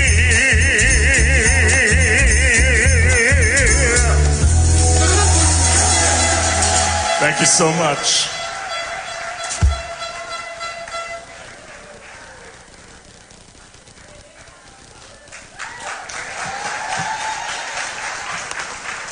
Thank you, Mr. Edwards. That was amazing. So very quickly, as my co-chair indicated, we always have a gift when we have the presence of Mr. Terry Rondon. So I want each of you to check under your chair for something very special. A sticker. Look under your chair for a sticker. Very, very quickly we're doing this. Come on. Do we have a winner? Do we? Yes. So as you come forward, I will just give a little explanation. Our long-standing local government representative in the person of Terry Rondon was awarded the Hummingbird Gold Medal in 2022 for community service. Of course, in true style and true sense, he continues to be that of a community server. So we are so happy to present this token from Mr. Terry Rondon.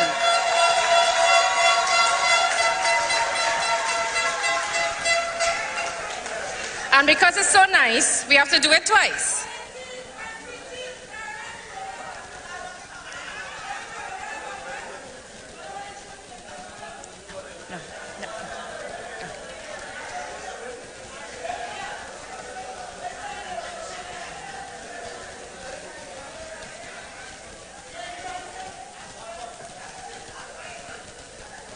Again, because it is so nice, we have to do it twice. Oh yes, it's from you. So, of course, he would have learned from the best. So we have MP Roger Monroe also presenting a token of appreciation and that of service to community to Dr. the Honorable Keith Christopher Rowley, our political leader. Oh, you? Yes. Don't be shy.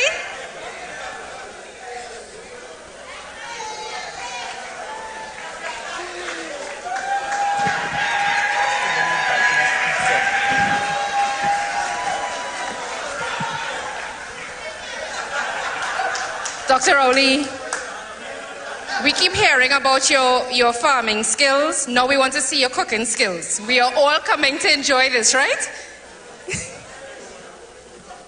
Okay, so moving swiftly along.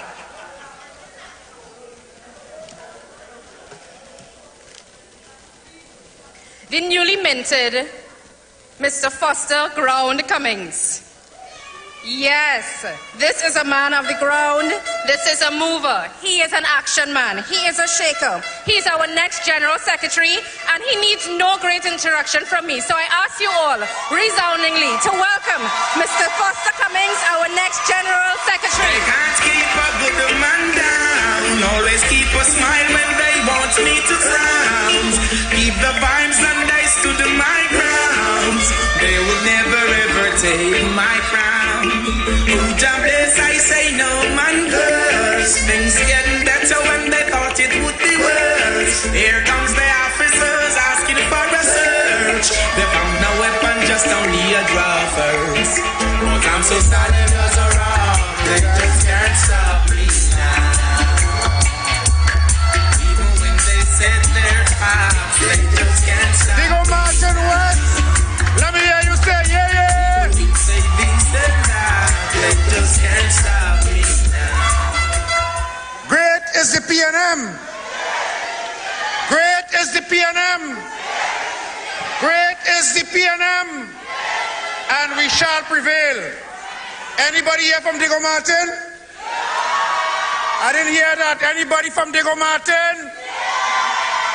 I wonder if anybody here from La Hocata, Talparo?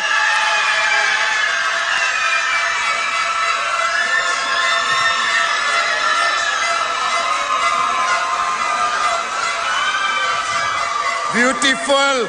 Is there anybody here from San Fernando?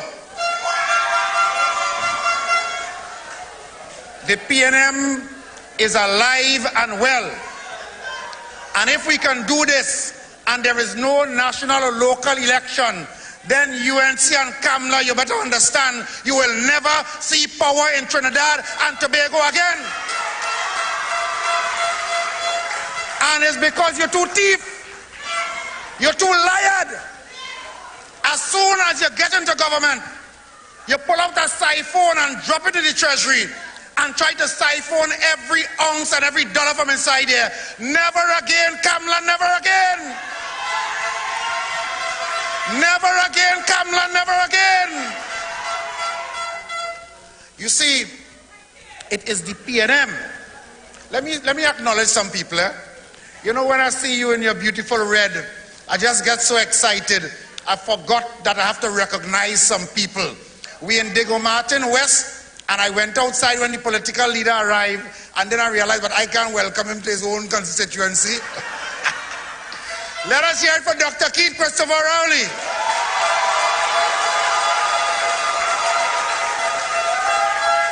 You know, what they can't take about him is that no matter how they come at him, they attack him, they cuss him. I see them calling him all kind of things on social media. Some of it's so despicable.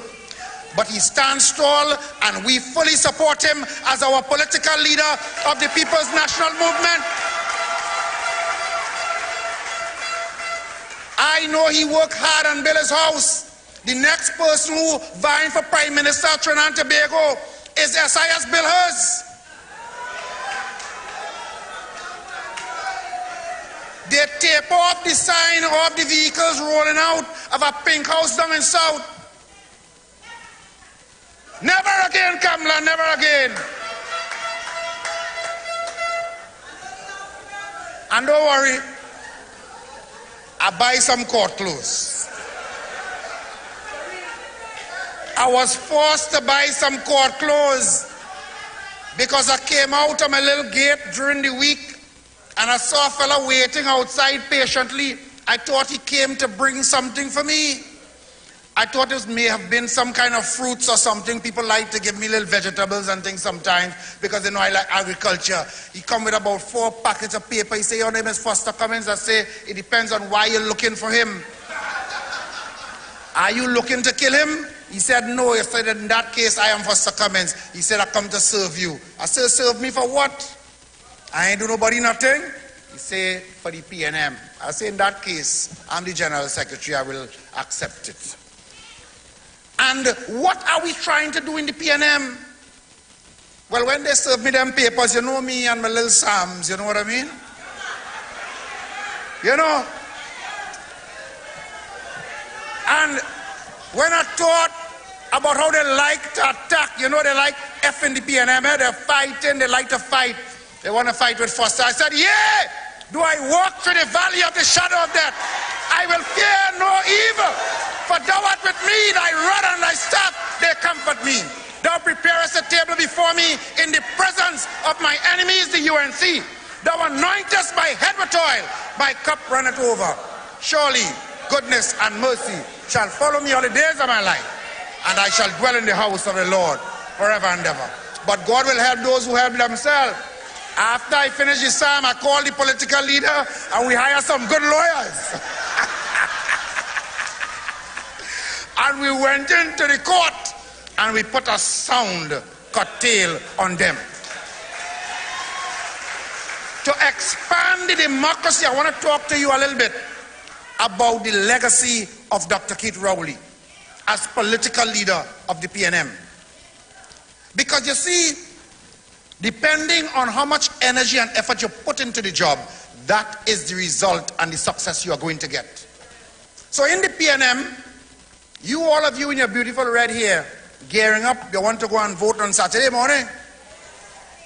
You know, before Dr. Rowley, you would not have been able to do that, eh? You and your party group would have had to come together. Jennifer Petty's party group in Couva South have 160 members. All of those 160 persons would have to come together. Should have served little sweet bread and thing in the meeting, so they usually come out. But when they appeared at the AGM of the party group, they would have had the opportunity to elect one person to come to convention to cast a vote for the leadership of the PNM. Of that 160 persons, they could have reposed their vote in one person. That is the delegate system. And that person coming up the road in the maxi taxi, you know how we Trini like we learn music and soca. While they're coming up the road in the maxi, somebody called them. Irene, major culprit. The next one is our matriarch of the PNM. And by the time that maxi reached Shogunas, that delegate vote changed from what they told them to vote for in Couva. And it doesn't stop there. When the convention was done in Shagaramas, there was a lady like to organize Moko Jambi and things just before you reach the convention. It's all kind of Tantan and Sagaboy. And when you reach down there and you see the crowd, depending on how she put on the carnival at the convention, the vote changed again. Dr. Rowley in his wisdom introduced to the PNM, one man, one vote. Nobody voting for you again. So when you come to convention, you in your person as a member of the PNM, you with your good common sense and your Eric Williams education to back you up, you decide that you will vote for who you choose to lead the PNM, and you will vote, suddenly I know, for Dr. Keith Christopher Rowley as political leader of the PNM. And to give him a team of persons who, not linemen with the UNC to bad talk the PNM, you don't find that some people who vying for office in this party sounding just like the UNC. Is a similar kind of narrative, not so? They who get kicked out of Renzi complex have no place to call home. The union run them from there. They went a little lower down the road, paint over a grocery in yellow. Before you know it, as soon as they lose election, the man throw them out. And after that, they end up upstairs a rum shop in San Fernando. They're like a rolling stone. They don't know where to turn. But they want to tell the PNM, who more than 60 years old, about our Balize house. We are proud of our Balize house. We are refurbishing the existing structure to give you a more modern building that could outlast all of us in this room. And we are building a companion, new, brand new Balize house. That is our Balize house complex, we could call it that. And UNC, if you don't like it, lie down by it. And I want to tell you something. You see, all you PNM members here, we are accepting your contribution. Whether it's $1, $5, $10, and we are accepting things. If you want to bring a bar of cement, you want to bring some blocks, you can bring that too. But great is the PNM, and we will rebuild Balize House whether the UNC like it or not. But what I cannot stomach is those who claim that they want to lead the PNM sounding just like if they come out at the bosom of the UNC. They are attacking Balize House too. You want to lead the party. We, under the leadership of Dr. Rowley, we rebuilding for the future generations, and you cussing the PNM for that. I say to you, when you go to vote on Saturday and Sunday, demonstrate to them how you feel about Balize House and vote for leaders in service. I want to talk to the young people a little bit, because Dr. Rowley has asked and given me this assignment of Minister of Youth. I take it very seriously, and I'm going to give my best effort to this assignment.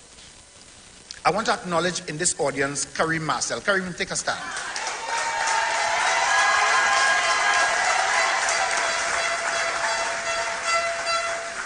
A young man from Beetham Gardens. Yeah? And I hold him out to all the young people of Trinidad and Tobago, no matter where you come from, no matter your circumstances, no matter your environment, no matter your community, you can do like Karim Marcel as well and achieve your fullest potential. And that is what the PNM holds out to you. I want to recognize in our crowd, he's here visiting Trinidad and Tobago, but he heard the PNM was having a meeting, and he decided he wanted to come. And we welcome our friends from all over the world. Our friend from St. Vincent, the Minister of Agriculture, visiting with us. So let's welcome him.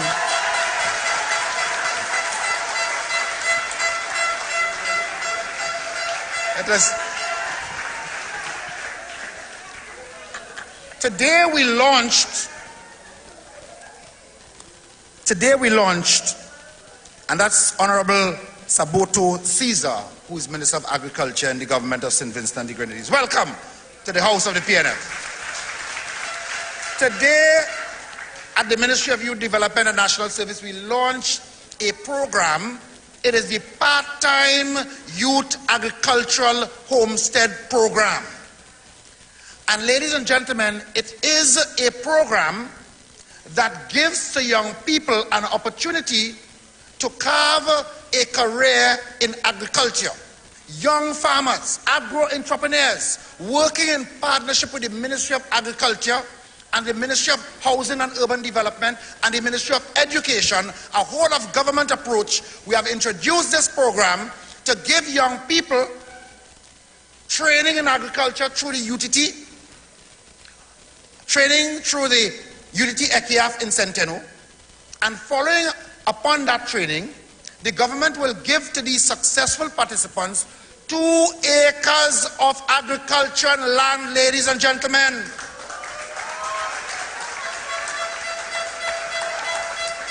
And you know, you find that sounding good. There is more. In addition to that 2 acres of land, these budding farmers who will help to feed our nation and give us more food, locally produced food, will also get a starter home. And in addition to that, they will get a grant of $20,000 to help them with their startups. And if you thought that that was all, there is more. In addition to all that I've just told you that these participants will get courtesy of the government of Trinidad and Tobago, there will also be a monitoring and evaluation unit established to monitor them, to hold their hand. The initial phase of this program will see the LSA helping them to prepare the land, brush cut it, plow it, rotivate it. We're not going to do that all the time, but to start you, to get you off the ground, because you may not have the capital to do it. And the NAMDEFCO will assist them in identifying markets. We will also have a component of value added for agro-processing. That is what the government is doing. And ladies and gentlemen, I am telling you that the Ministry of Agriculture, you will have extension officers assisting these young farmers. So they will be able to do soil testing and fertilizer, give them advice on the correct fertilizers to use, pest control, weedicides, so that it is going to be a very successful program. When we launched the full-time program, we got 1,400 applicants, ladies and gentlemen. And there is this old talk that young people are not interested in agriculture.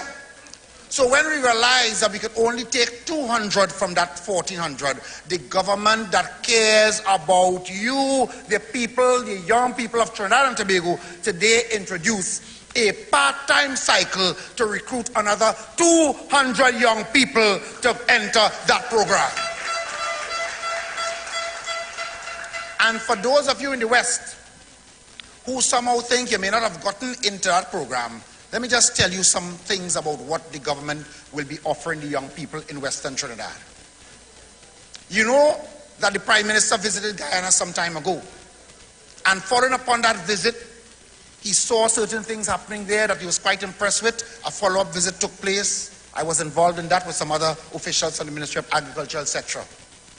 Immediately upon our return, we set about to establish the Youth Shade House program, which we launched last month with the University of the West Indies, to train another 100 young persons to get involved in shade house production of high-value crops, vegetables and so forth, broccoli, cauliflower, carrots, etc.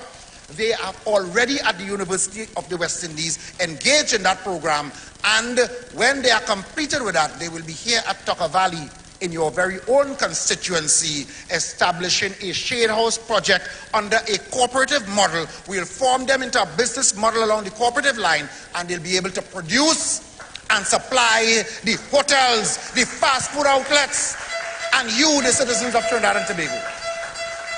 That is your government at work. That is your Prime Minister vision for the young people of Trinidad and Tobago, ladies and gentlemen. And we're not finished with the West as yet. Where the young people are concerned, we are going to pay particular attention to the young people, because we know what the UNC did to young people. The policy under the UNC for young people was call a state of emergency, lock you up in some van, put you in prison, and that is the UNC policy, full stop. And close down every program that the PNM ever put in place for your development, and then come and talk about crime, crime, crime, crime, crime. Well, if you put no opportunities there for the young people, what do you expect? But we are going to make sure that we have programs for you. So in Chagaramas, now if you find me getting the directions wrong, I'm from Couva. So, but somewhere close to here is Chagaramas. Right? So if you see I point so, don't worry about that. Chagaramas. You know of the Chagaramas Convention Center. You know what the UNC did with that when they were in office? They gave it away. It took a PNM government to restore and get the Chagaramas Convention Center back into the hands of the state. And now that we have that facility, we are going to dedicate that facility to the development of the young people from Caranage, from Wendy Fitzwilliams. I ain't want to show off and call to my places in Diego Martin. I don't really know all. But all of Western Trinidad, from St. James all the way, northern Port of Spain included, we are going to have a youth development and apprenticeship center established at the Chagaramas Convention Center for the benefit of all the young people in this area. With a focus on the marine industry, with a focus on culinary skills. And therefore, there are going to be opportunities for you to get employment and for you to get involved in business. And if you think that we stop there, we ain't finished as yet. There is so much that we have that if I spend the night talking here, the political leader will not have enough time to deliver his contribution. But I want to just share with you some of the things that we are doing for the young people. My friends, we have determined that we are going to create more opportunities for our young people. So you see all those youth camps that the UNC closed down? The government has decided we're going to reopen all of them. In El Dorado, where we were last night, work has already started on the refurbishment of the El Dorado camp for girls. But if I come back into the West, I can tell you there's one more. I just remembered it. St. Michael Home for Boys, 90% complete. Another project of the PNM. So right here in Diego Martin, you would have 3 facilities dedicated to the development of youth. In Wallafield, which falls in my constituency of La Joqueta Talparo. Anybody from La Joqueta in the house? We told you while they were giving fridge, stove, bed, and all kind of inducements to get you, to fool you to vote for them, we said to you, we will give you a youth development center in Waterfield to cater for the youths from Arima, Sandy Grande, Maloney, La Hocata. We are going to build you a youth facility in Waterfield. And ladies and gentlemen, that is not all. Presto Presto, currently under refurbishment to reopen its doors to young people of Trinidad and Tobago. Chatham in the south, we ain't forget San Fernando and the environs. Chatham in the south, we're going to do that as well. And we're talking to the THA about the Mount St. George camp to see how we can create training opportunities throughout Trinidad and Tobago for our young people. And we understand, we are listening to you, we understand the things that you have been saying to us. We know that we have to do a little more because not everybody will need to go into a residential training setting. So the government will come into certain communities and establish non-residential training centers. And what is the purpose of that? Because as we go into certain communities, we realize that there are issues with persons moving from here to there, etc. And you have certain persons who may not have the wherewithal to travel to far distances for training. So we have formed a partnership with YTEP, with MIC, with NASC. We're not reinventing the wheel. We're taking these existing training institutions. We have formed partnerships with them, and we'll establish non-residential centers at particular regional locations throughout the country, and we will bring those training programs to you, ladies and gentlemen, young people of Trinidad and Tobago. That is your PNM government at work. So I say to you, bringing it back to the party now, that we are on the campaign trail to give the PNM the best executive in support of our political leader. Because he can't do it alone. He would need some warriors with him. He will need some disciples. He will need some generals. And I want to share with you the team that we have put together in support of our political leader and to give the PNM the best executive possible. We went into Port of Spain North. We were looking for a chairman, and we must say thanks to our outgoing chairman, the Honorable Colm Inbert, for a job well done. And we found an MP there who is a hard worker. I mean, all of you know he's a hard worker.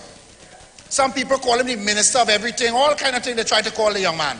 But one thing we know, that he's a worker, he is committed, and he's going to do an excellent job as chairman of the People's National Movement. I ask you to support Stuart Young.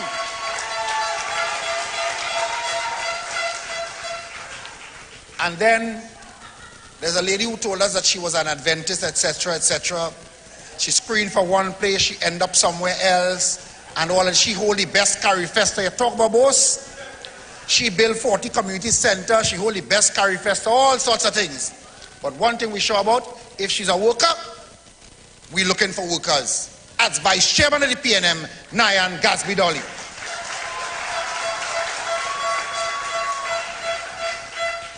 You told me I was doing a good job as General Secretary. I accept that. I agree I'm doing a good job, and I thank you for your support because I'm unopposed. And in so doing, if you think I'm doing such a great job as General Secretary, you want to give me some good assistance. Okay? That's all I'm saying. I'm not commenting on who's working now or who's not working. All I'm saying is, if you want and to support what the work that we've been doing, what we're doing at Balize House, how we're modernizing the party, how you can soon go and click on our app and join the PNM, wherever you are, Timbuktu, wherever, Tango, wherever, you like the PNM, you're from St. Vincent, and you end up liking the PNM, you want to contribute something to the Balize House refurbishment, you could go onto the app, right? Click on something and send a little EC dollars for the PNM, and that will help us with the construction of Balize House, ladies and gentlemen. I ask you to give your support to Patricia Alexis, the chairman of San Fernando East, as the next Assistant General Secretary of the PNM.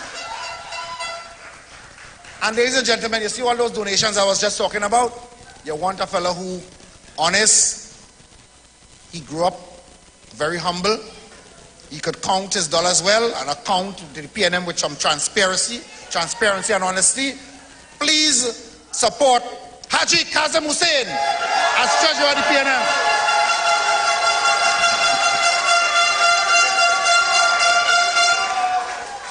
We're just looking better and better and better and better. Say PNM, PNM, PNM, PNM. Let the UNC take that. And then we're looking for a field officer.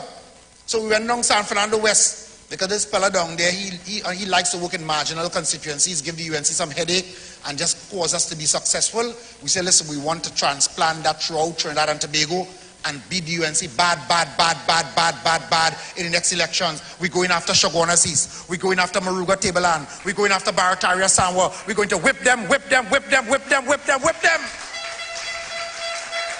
Terrence Bipat for field officer of the PNM. And for election officer, you know him very well, Indar Parasram. She came into the PNM in Pampas on a pram. Margaret Lizama used to be pushing her from Arima. She spent all her time in the Youth League. And now she's the current serving PRO. She's now contesting the position of education officer, Laura Lizama Singh. Full of experience, full of talent, a dedicated woman. When I was walking in La Hokata, one person I was certain would be right there next to me, Sister Jennifer Batiste Primus, Labor Relations. And since I'm talking about La Hokata, now let me tell you something. Social media is a science. You have to know how to create content. You have to know how to interact with different platforms. I only know about Facebook. But I can tell you there's all kind of things. They call him the TikTok boss. Right? The man on the ground. What's the other one? Instagram, Twitter, everything in. The man who helped me to spread the message of the PNM and La Hokata Talparo, I'm lending him to the whole PNM now so that we can all get into that kind of social media activity. Kwesi Robinson.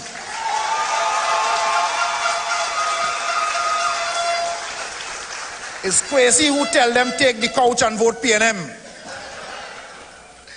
Ladies and gentlemen, a young woman from East Trinidad, Arima, where my wife came from. Nice, beautiful woman. When you want to find a beautiful woman, you go to Arima.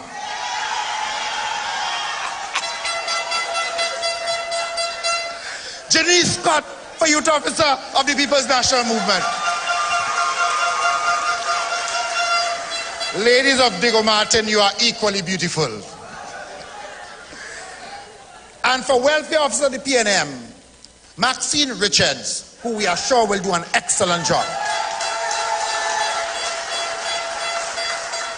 Another sister of the PNM, hailing from Diego Martin. Listen, if you're in the PNM and Irene Hines and you're not going down too well, think twice about going up for any position. She will spend all her time calling people morning, noon, and night. And she knows everybody in the PNM from everywhere. And she will tell them not to vote for you. And they does usually listen. So those of you who don't know that, that means you're not on the leaders in service team. Irene Hines for Operations Officer of the PNM.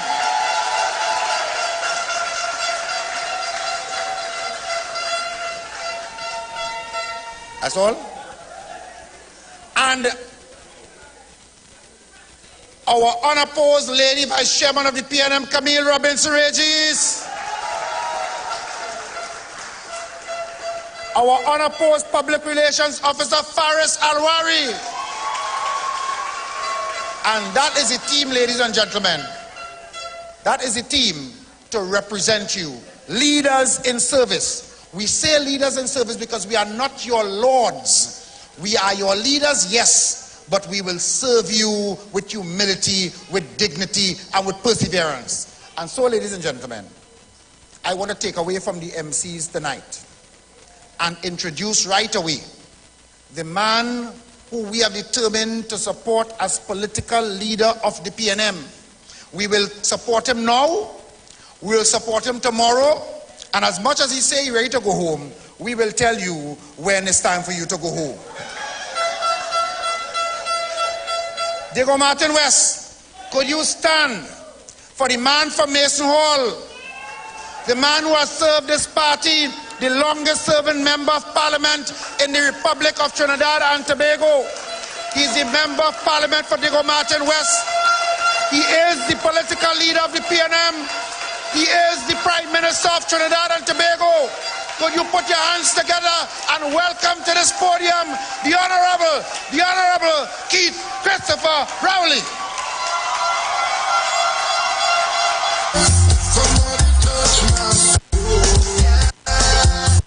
And most importantly, the new entrants offering themselves for service.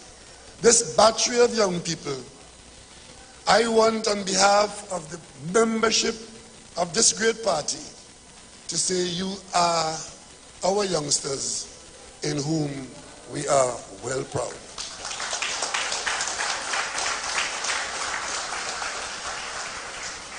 As I sit here tonight in this gathering, one of the concerns I had going forward during this time of leadership of the PNM was the responsibility that would fall on me to nurture, to discover, and to encourage the next batch of party members who will take our party into the next decade, the next century, but take us in service of all the people of Trinidad and Tobago. Who are these people? Who will they be? Because you see, all of you know my age, right? 42 years ago, I was in this same position that you youngsters are in tonight. In 1980, first THA election, the party was in Tobago, and there's a place called Egypt where people naturally, for some reason, oppose the PNM. And they used to do it with a great amount of theater. So they'll come to the PNM meeting in large numbers. And then after the meeting, they'll put on a performance to let you know that they're not voting for you. And you could only go there in the daytime. PNM was not allowed to have any night meeting in Egypt. So the party chose the young people to go and hold a meeting as a first THA election. And the young people who were chosen for that meeting were Patrick Manning and myself. We got there at 3:30, had our meeting at 4 o'clock, and by 5:30, meeting was finished. And they told us very kindly, say, keep boy, you talk good, but I will not vote for you. That was our Egypt meeting. And that was PNM putting its young people out. So tonight, I can't pretend to be a young person, but I know the value of giving young people responsibility.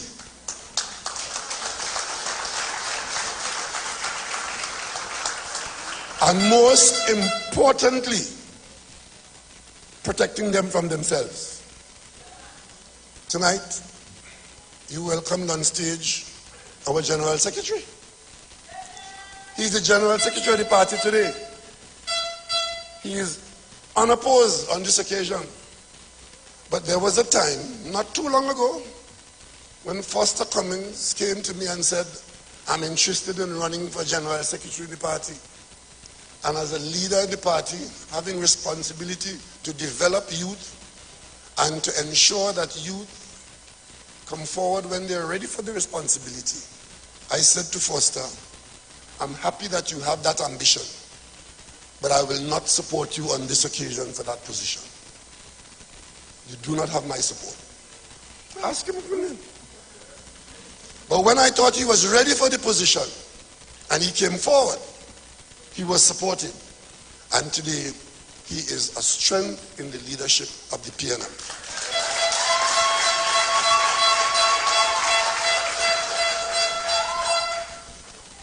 There are a number of people who are on this executive who, if I was choosing a slate, I may not have chosen because I probably did not think that they would have been ready or willing to accept the responsibility.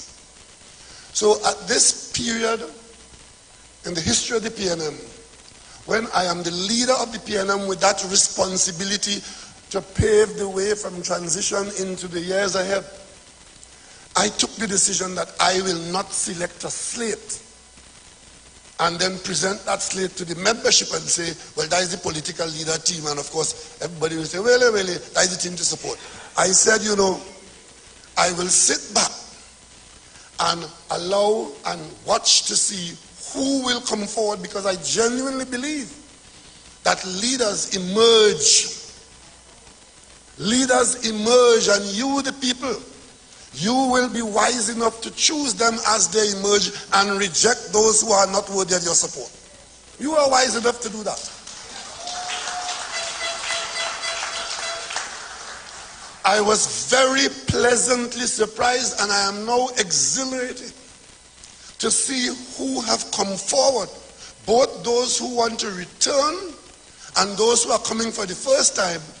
And out of that, we have seen an executive or potential executive, which I am confident will be chosen on December 4th, that will let the PNM know and feel that we are a party on the move, not for this week or next week, but for next year and next decade.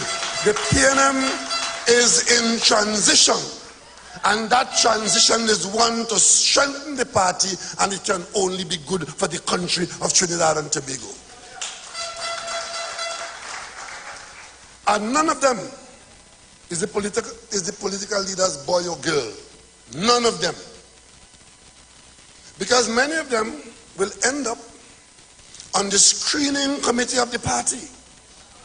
And that job of the screening committee is, as it says, to screen potential members who would want to represent the party in local government elections or in parliamentary elections.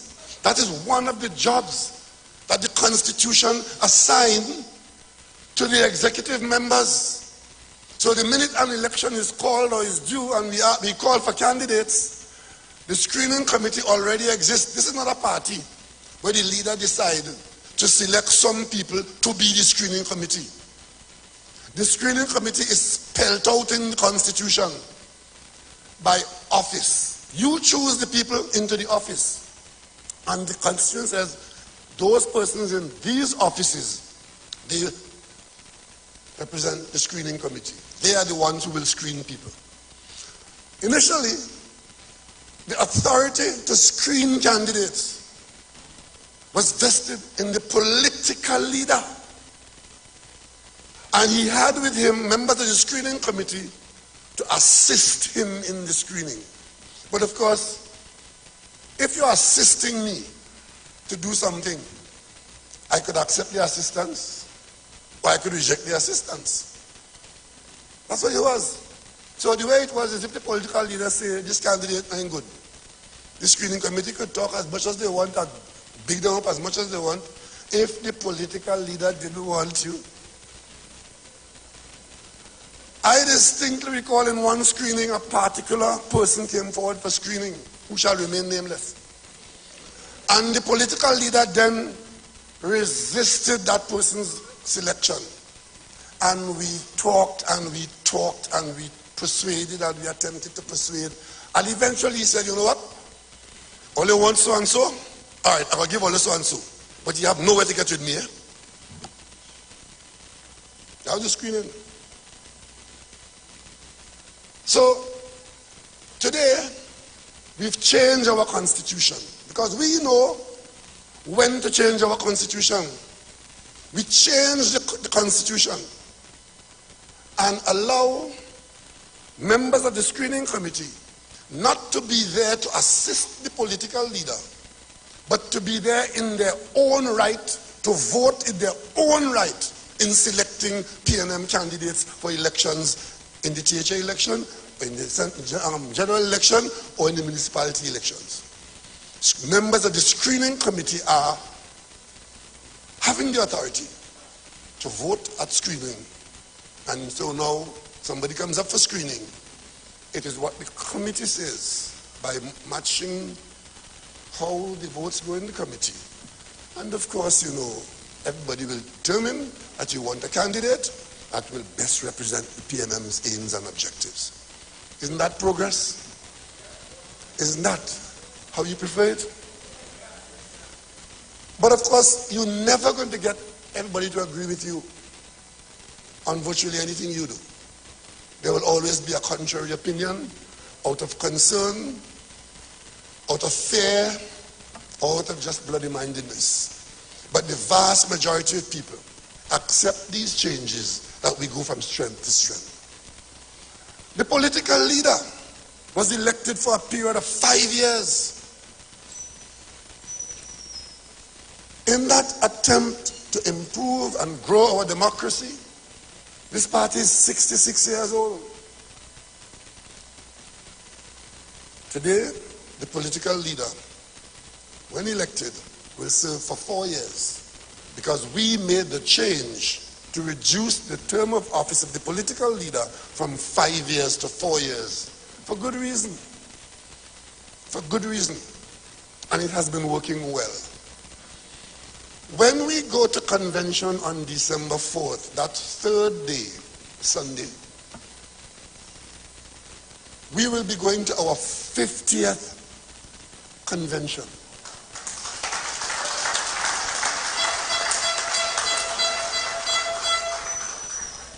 And I want to ask you all to feel the pride of this organization from 1956 to 2022 and going strong, and nobody could touch us as a political institution in Trinidad and Tobago.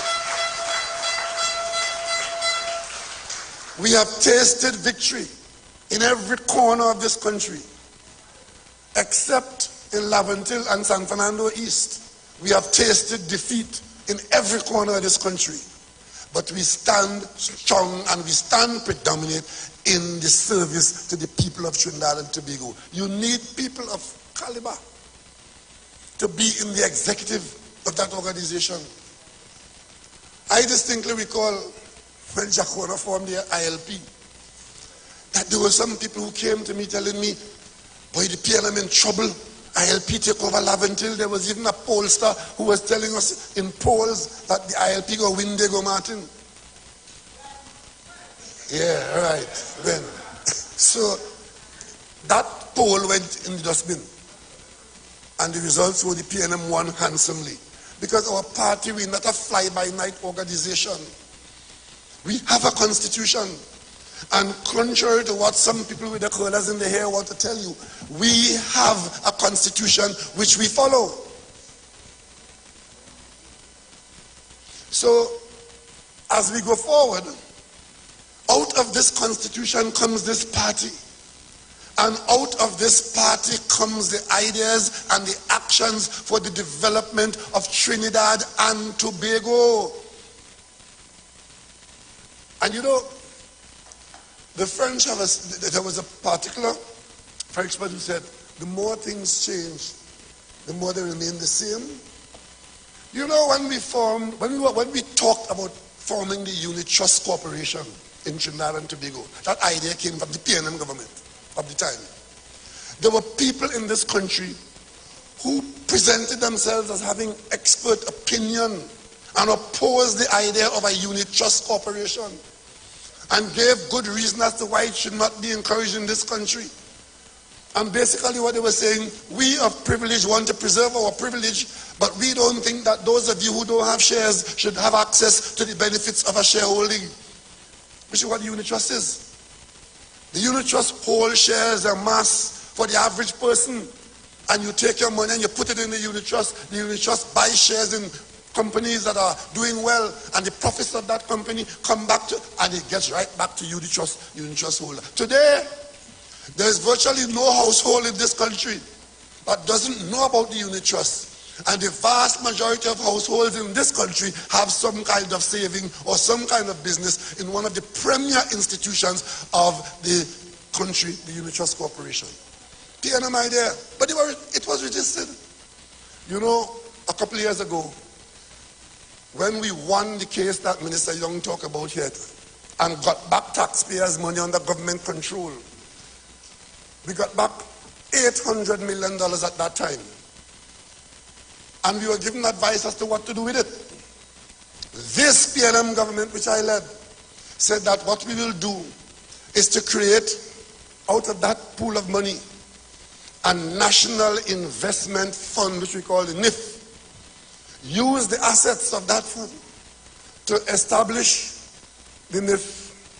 We took $400 million of it, the assets, and we paid out to the public. And I think hundreds of people, 7,000 people, 7,000 odd persons came and bought those bonds, which are backed by the assets that we recover in that liquidation of CLF. When we did that, the opposition leader of this country did how late morning wake up, got up in this country and told the public, do not subscribe and buy those bonds. It's a Ponzi scheme. But again, we have confidence in you, the people. We, the PNM, have confidence in you, the people of Trinidad and Tobago. So as she was campaigning against the NIF, we were campaigning to present you with the opportunity to invest. And today, the NIF is paying significant dividends. Hundreds of millions of dollars in earnings have been paid to those holders, and the NIF is yet another strong instrument in the financial sector of this country.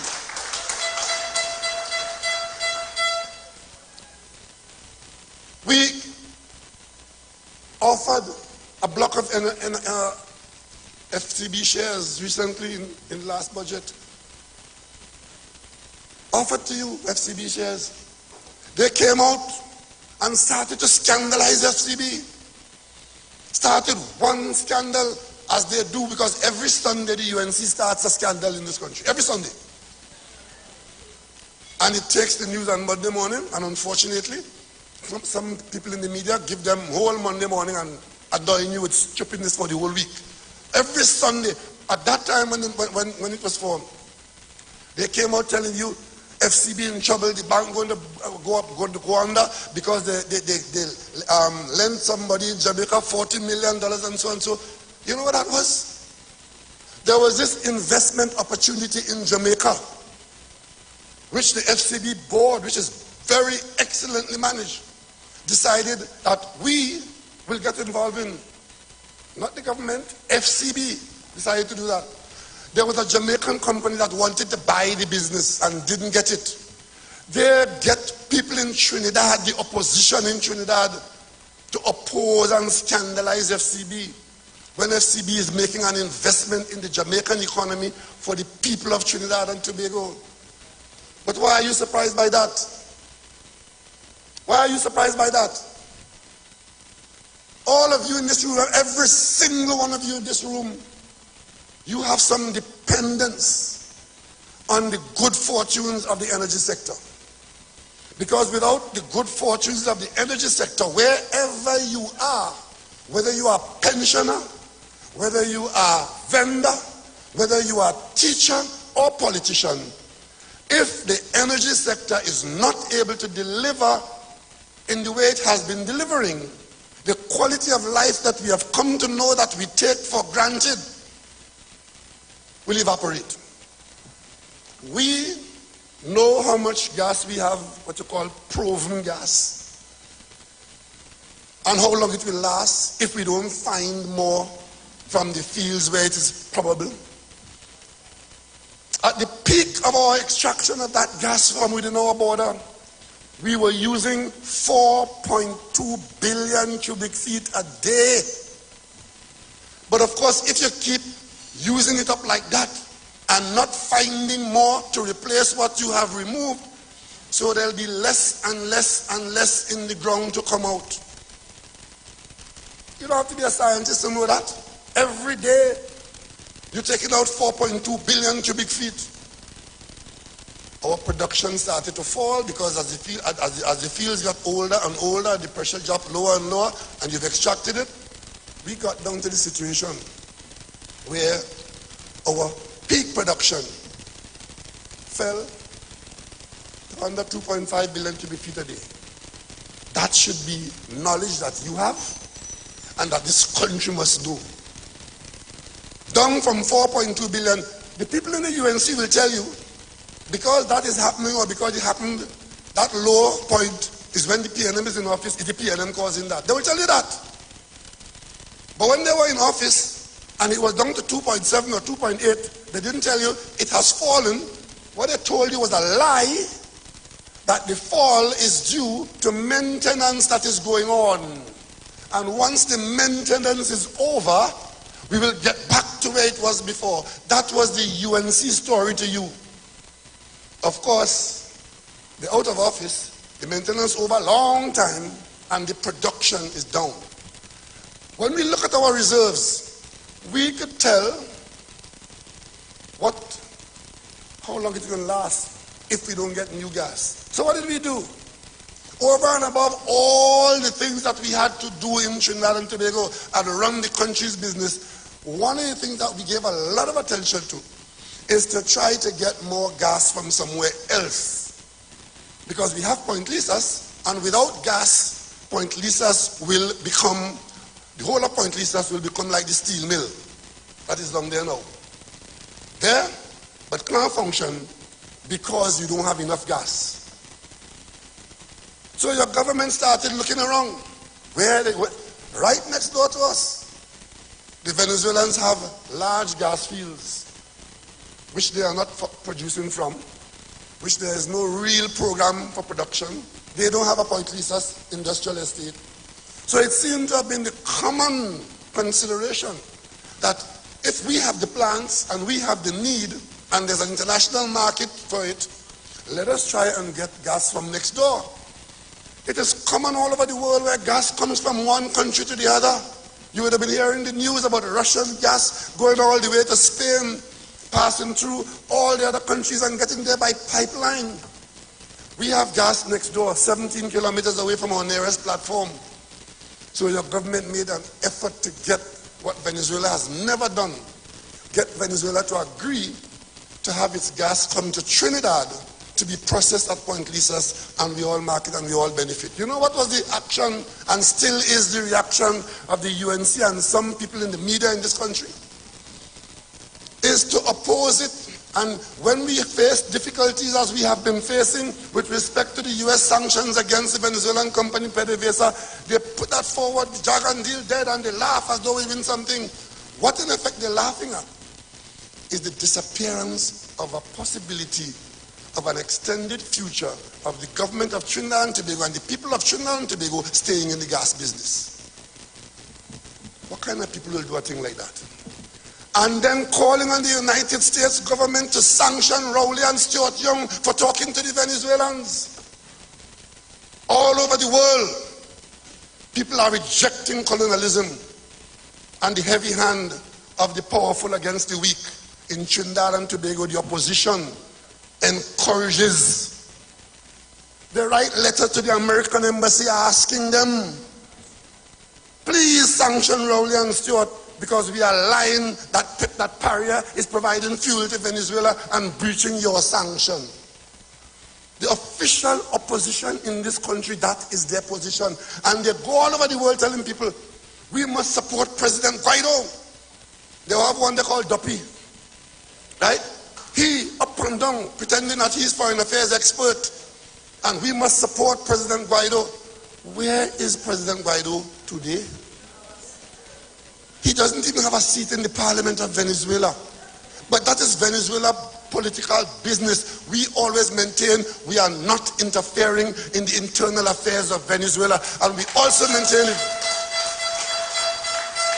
Venezuela is our nearest neighbor, And whatever is happening in Venezuela is of interest to us, but it falls to us to know how to navigate ourselves between our business and Venezuelan politics and international business and American business, and that could only be done by a PNM government under PNM leadership.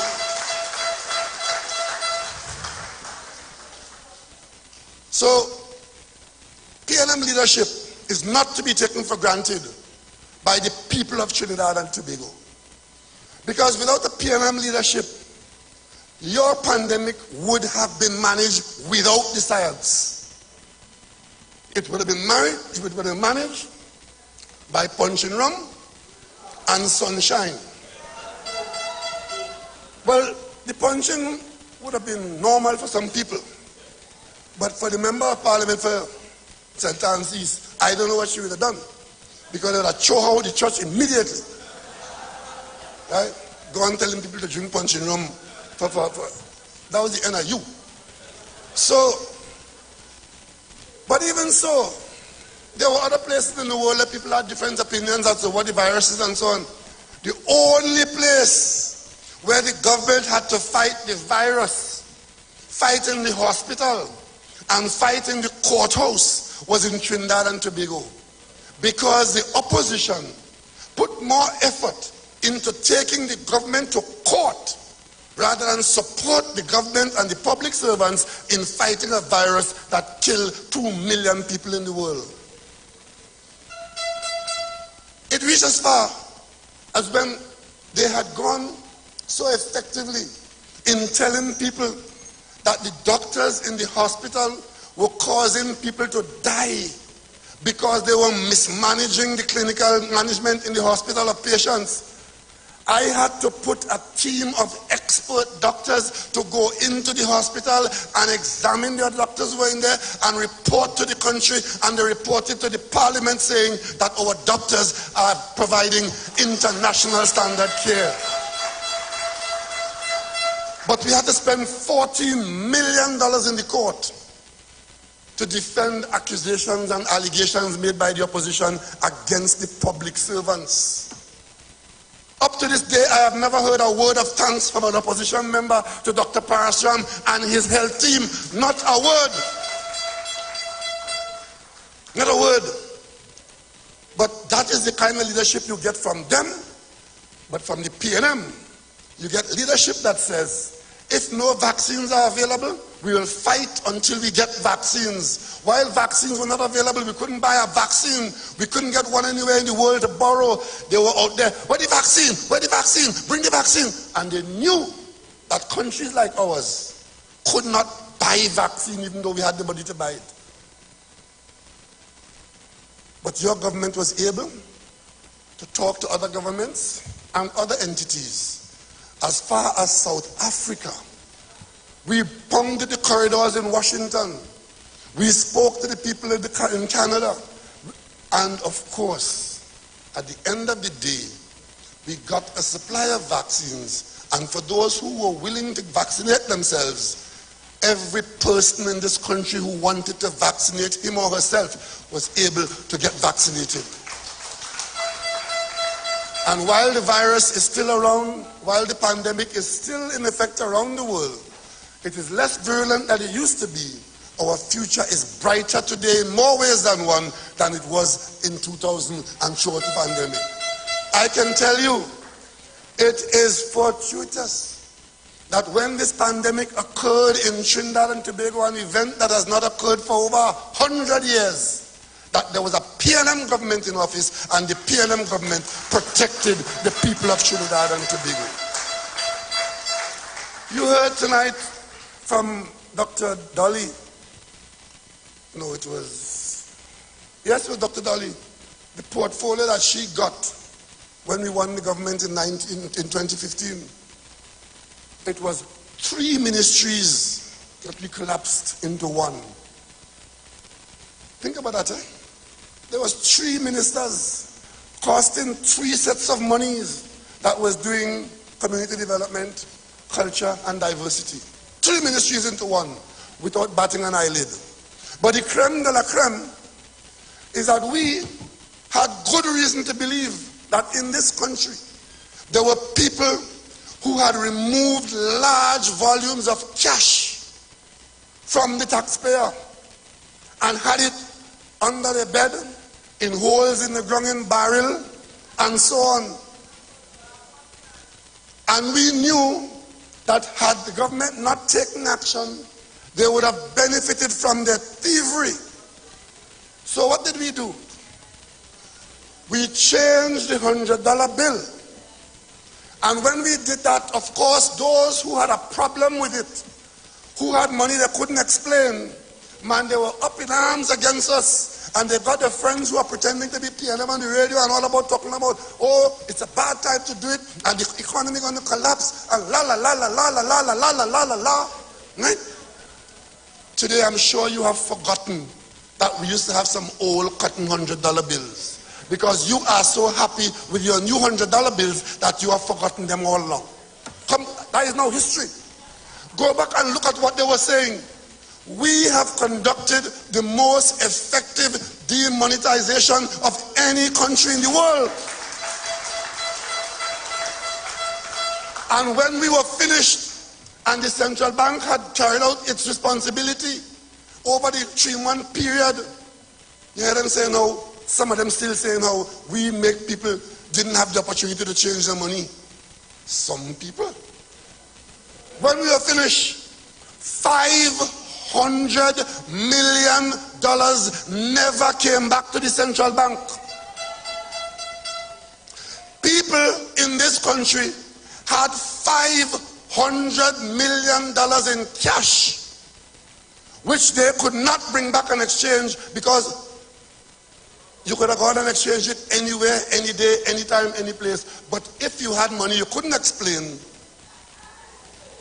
You remember one fella tried to change $1 million in FCB? They tell him, go to the central bank. When he got to the central bank said, well, you will change it, bring it. So he's happy, central bank changing. It moved from 1 million to 14 million. By the time he was finished, it moved to, the bottom line is, police hold them. Police. Why police holding you for your own money? So, $500 million. And I want you to ask those Sunday people who every Sunday have a scandal to try to bust a mark. One Sunday, I want somebody here to ask them, who had that $500 million? But we know how they used to do it. Because when we came in, just before we came in, there was an election. And during that election, they were trying to build the Curia overpass. And they were going to award a contract for $534 million. And a scandal broke out in the government of Kamla Prasad Bisesa among 3 ministers, each one fighting for a contractor. And to deal with that, the government decided they will break up the contract into 3 pieces.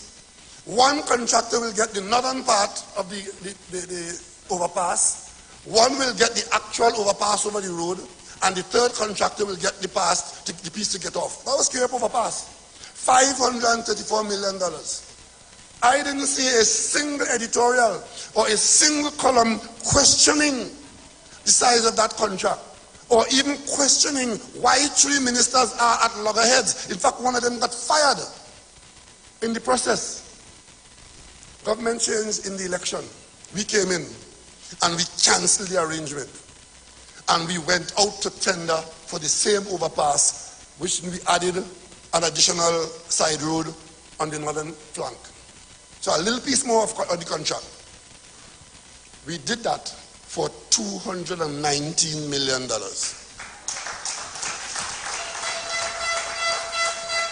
And I want you all to ask again, where was the extra $300 million going? And that will answer your question as to how we could demonetize our $100 bill. And when we were finished, we exchanged, we had intended to exchange the whole $8 billion. We exchanged 7.5 because $500 million didn't come back.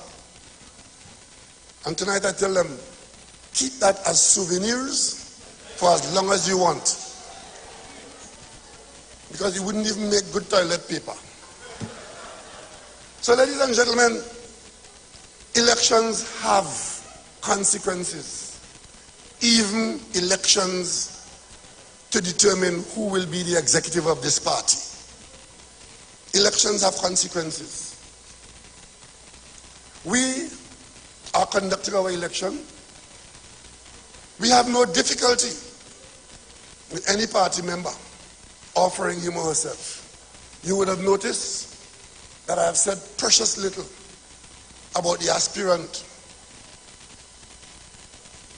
former member of parliament for Dabadi Omera. Tonight I want to say something to her. If you have nothing to do, and you have no money to collect, and you have no colors to put in your hair, stay out of P&M business.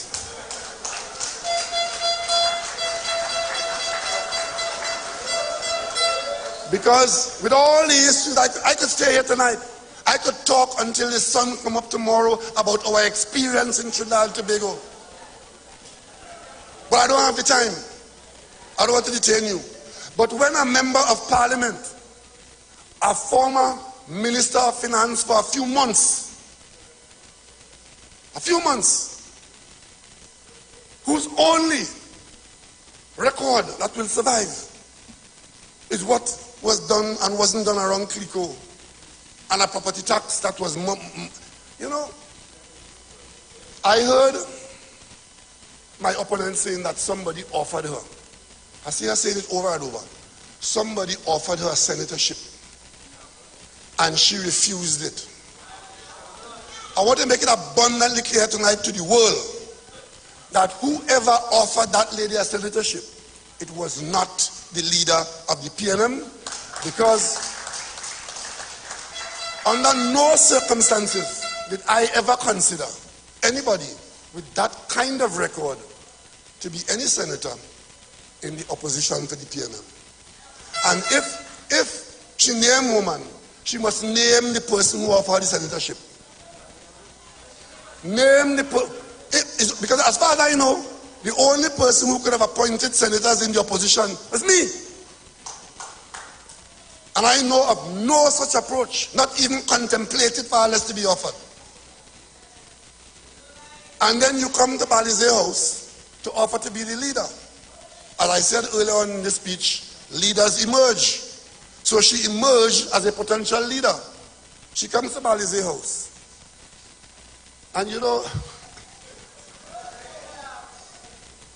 when I became leader of the PNM, that Minister of Finance was just going out of office.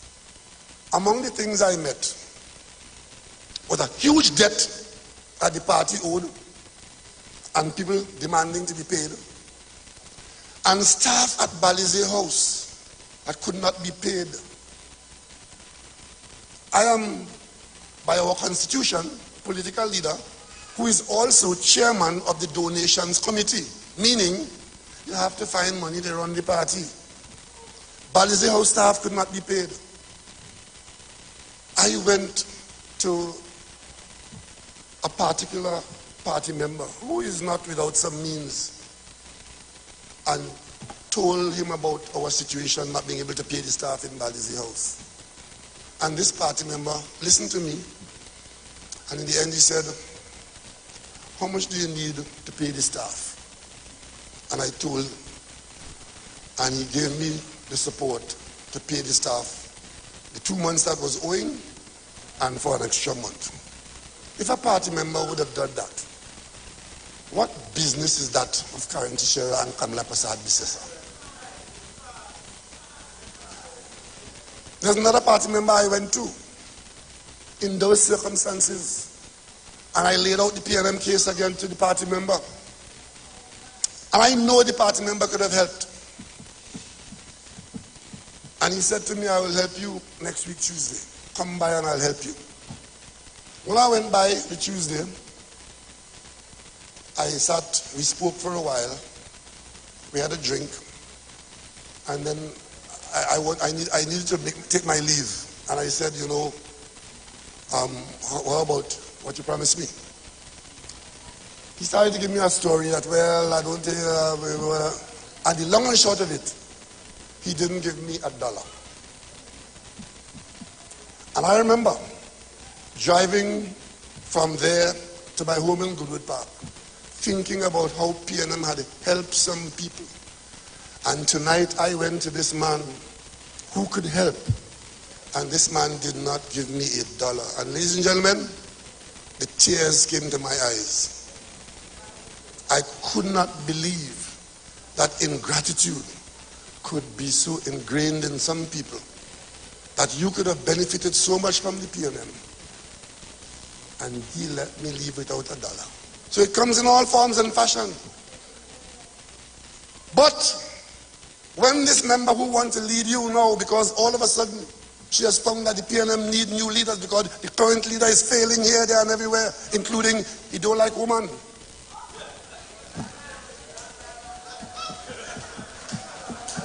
I don't know where in God's name she would have got that from.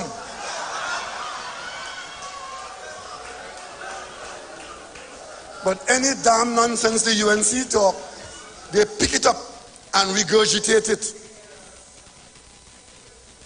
Women have never done as well in this country as under my leadership.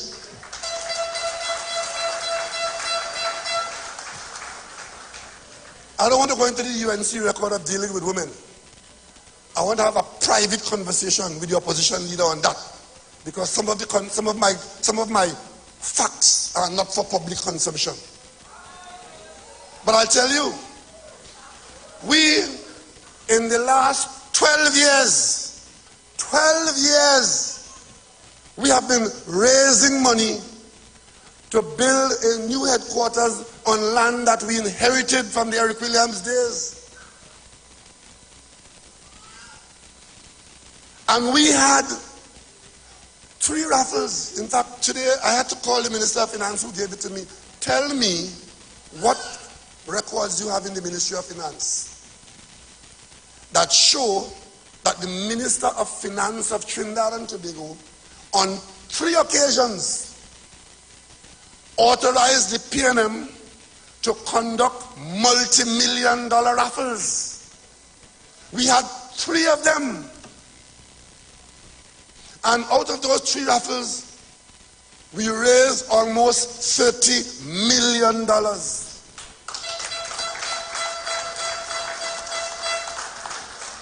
In one raffle, we raffled 10 cars. I, myself, and Fitzgerald Hines, we spent weekend after weekend outside the Price Mart, outside the Hilo, selling tickets. I want to ask Karen Teixeira tonight that she asked him where we get money from to build Balizé House. How many tickets you bought and how many you sold? And if you didn't know we were building Balizé House, you were surprised when you came there and see it, then stay to hell out of PNM business. You want to know where we got money from to build Balizé House. 12 years of work. And I have to listen to other people talking about, oh, she's doing a wonderful thing. She's defending our democracy. Defending your democracy? The PNM make democracy in this country.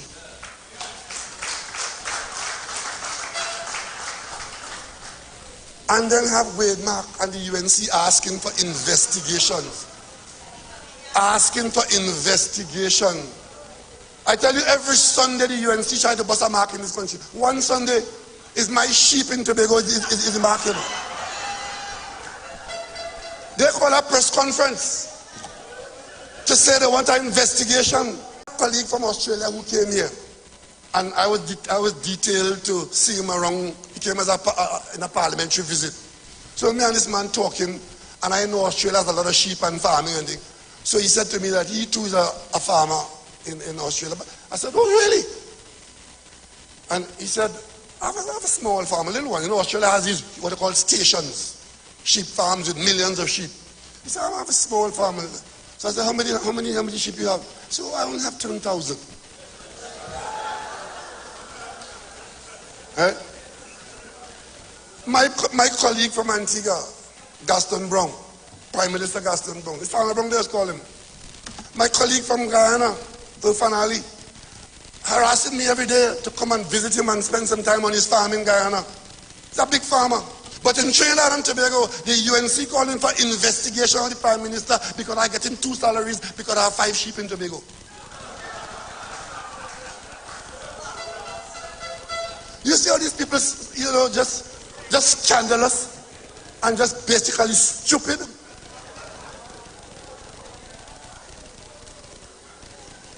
But it is not only stupidity, it's danger.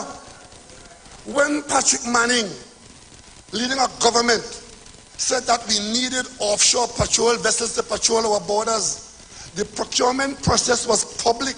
We invited the world to put proposals to the government of Trinidad and Tobago to supply us with those offshore vessels. A British company called Vosper Thornycroft, a shipbuilding company. Vosper built a lot of ships for the British Royal Navy. Vosper Thornycroft won the bid. Public tender, evaluation committee, and they selected Vosper Thornycroft. So we were about now to buy it. You know what Wade Mark and the UNC did? That same big head Wade Mark there. He wrote the British Serious Fraud Office and made allegations against the Prime Minister Patrick Manning and his government, saying that the contract was awarded to Vosper Thornycroft as a result of corrupt practice. That is what the UNC did. Tonight I defy Wade Mark to say he didn't do that. Without a shred of evidence, an iota of fact to support it, but just wanting to nasty up the name of Patrick Manning and the PNM and Trinidad and Tobago, they wrote the Foreign Serious Fraud Office to tell them that lie. Well, of course, they canceled the OPVs when they came into office. When we came into office 10 years later, we still needed marine help. Tobago was cut off because having not maintained the Express and the Spirit, we could get no more service from them because the insurance company refused to give us insurance to go with them. They were off service. They who didn't maintain them and bring them in that situation start a chorus. The first 2 years of our office here, the biggest issue in Trinidad and Tobago was the Tobago ferry. Remember that? But we said that we will solve it permanently. We pinch hit, we punch pants, and we survive the period.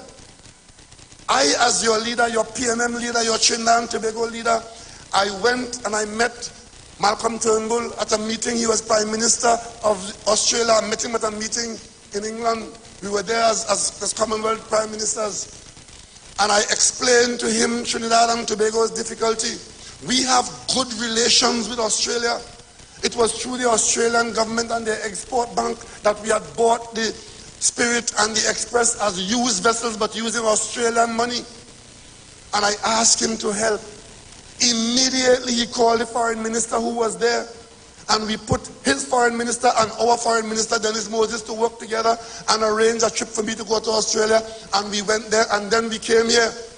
And unlike what the UNC did when they bought that vessel from China, bought by the Prime Minister, seeing one and say, I want one of those, we sent our Coast Guard to Australia to meet the Australian Coast Guard and to see whether the Coast Guard of Trinidad and Tobago find favor with what is available in Australia. And we got through a financing arrangement. Got the financing, $1 billion worth TT for the 2 ferries for Tobago, brand new. And we got the 2 offshore patrol vessels, the 2 K-class vessels. We were the first country to access a facility Australia had put in place to buy defense equipment, which covers those 2 Coast Guard vessels. First country. And better than that, the government of Australia helped us to jump the queue in building, because the line to get one built was long, and we'd have to wait another year or 2 to get in that line to get one built. They helped us to get ahead of the line because it was so crucial for us to have that ferry. You know what the UNC did?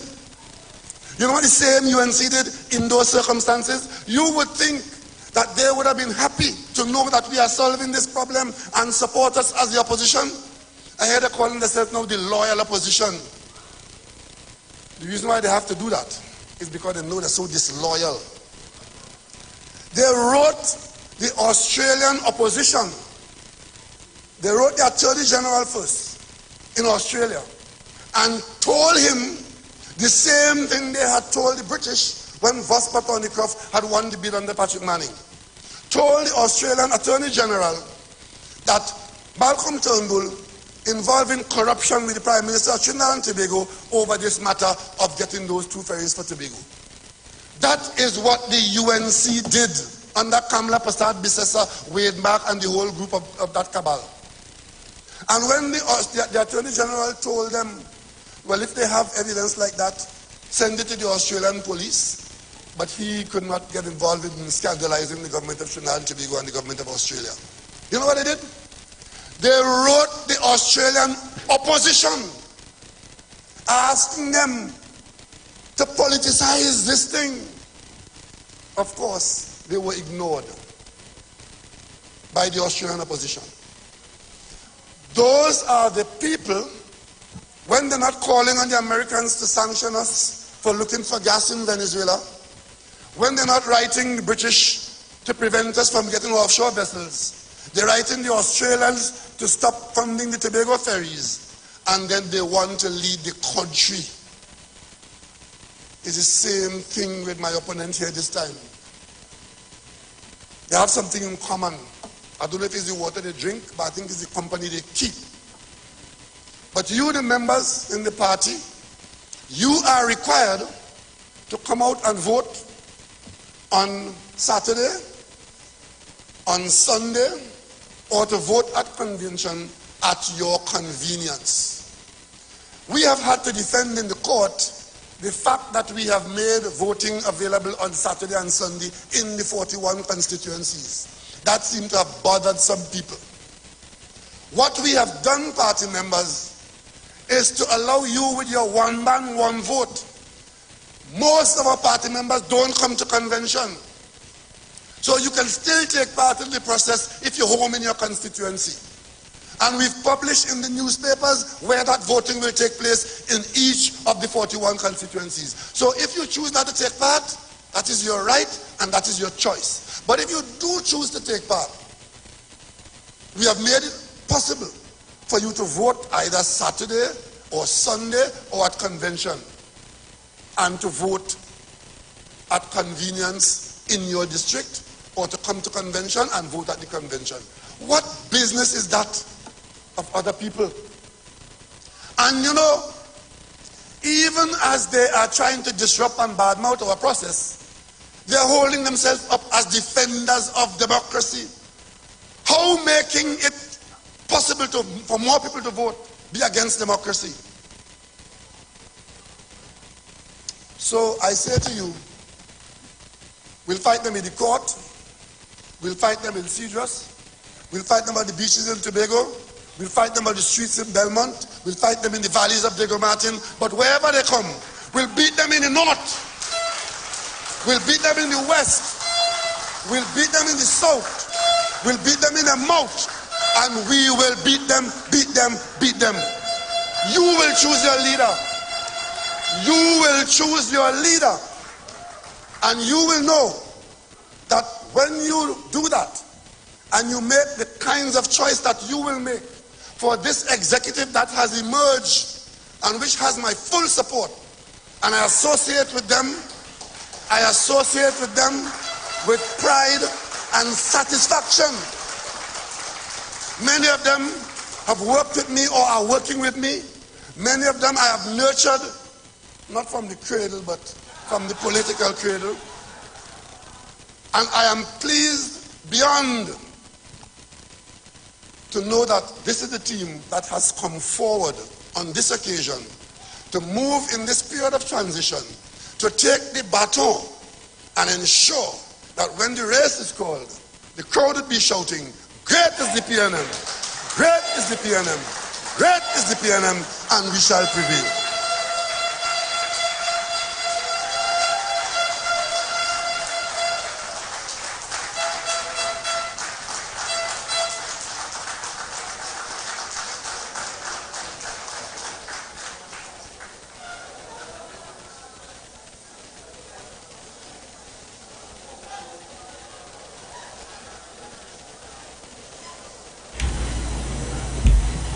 So that was the rebroadcast of the People's National Movement meeting yesterday, Leaders in Service.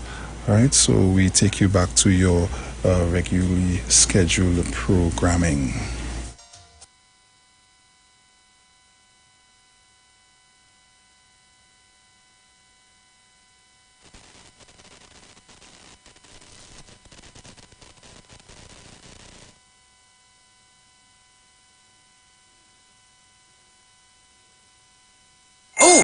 You're Barring Zoka Fever on the street 919 FM. Okay, Rudolph, make her right. Then, oh, hold on. Mrs. Claus sent a WhatsApp.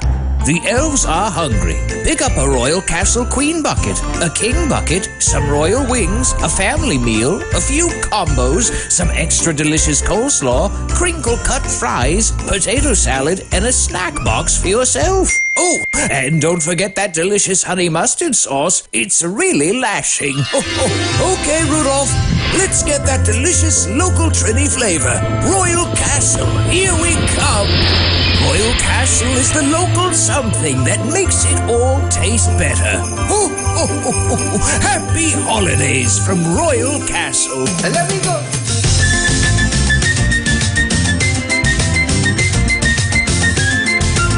You're talking too much.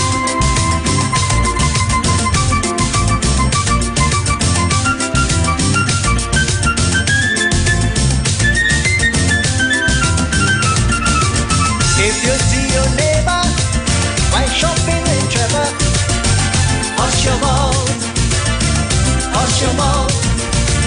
You smell through the cake burning, same time Santa was passing. Hush your mouth, hush your mouth. Every little thing you hear, everything you see do. I don't know what is wrong with you. It's only shoo. Hey. I feel it to put something in your mouth. I feel it to put something in your mouth. You're only talking, it's only running.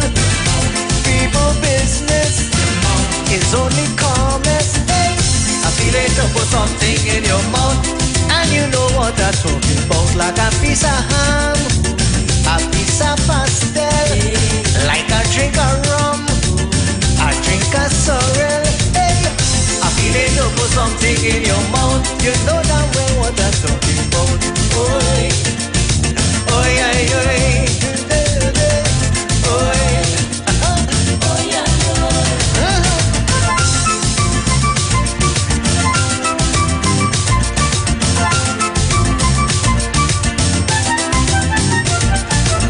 Janet buy new fridge and thing, and she husband they walking.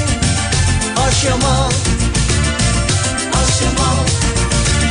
Your sister put up curtain for 5 years the same old thing. Hush your mouth, hush your mouth. Every little thing you hear, everything you see do. I don't know what is wrong with you. It's only shoo. Hey. I feel it to put something in your mouth. I feel it to put something in your mouth. It's only running, only talking, people business, too much comments. Hey, I feel it to put something in your mouth. And you know what I'm talking about. Like a piece of cake, a piece of sponge cake, like a drink of scotch. You don't talk too much. Hey, I feel it to put something in your mouth. I sure you know what I'm talking about. I say, oi, oi, oi. You know what I mean. Oi, oi, oi.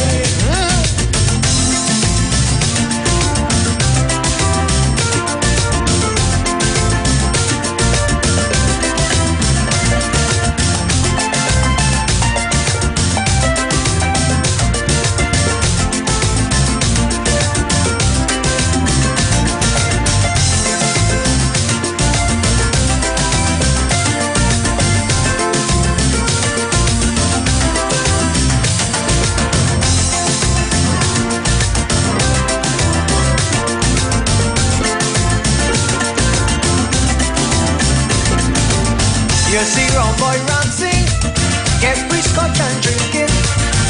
Hush your mouth, oh Lord, hush your mouth. I say get your mouth a break and let go more eat sponge cake.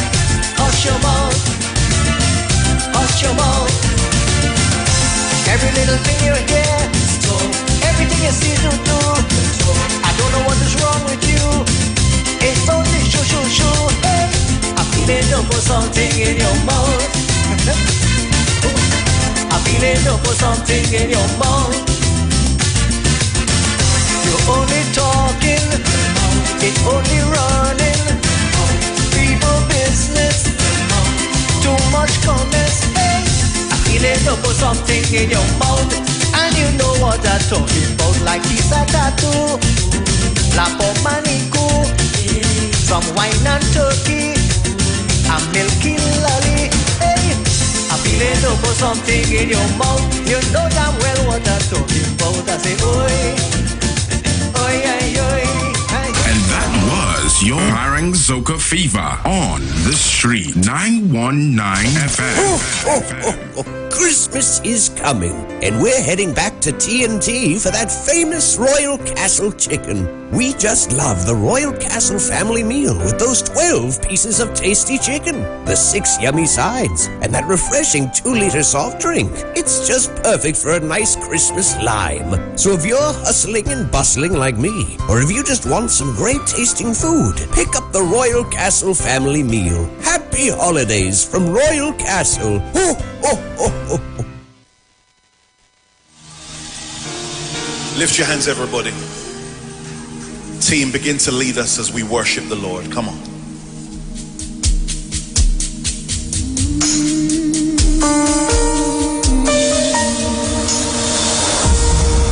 Crying out to you, God. We need you now, yeah. We're crying out to you, God. 'Cause we know you can do it. You're the God who never changes.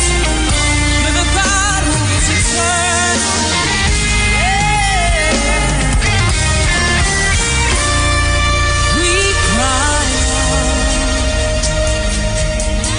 to the God who never changes. We cry out to the God who is eternal. We cry out to the only one who's able to deliver, restore, and heal our land. We cry out to the God who never changes. We cry out to the God who is eternal. We cry out to the only one who's able to deliver, restore, and heal our land. We're calling out to you. Our souls long for you. You're the only one forever faithful.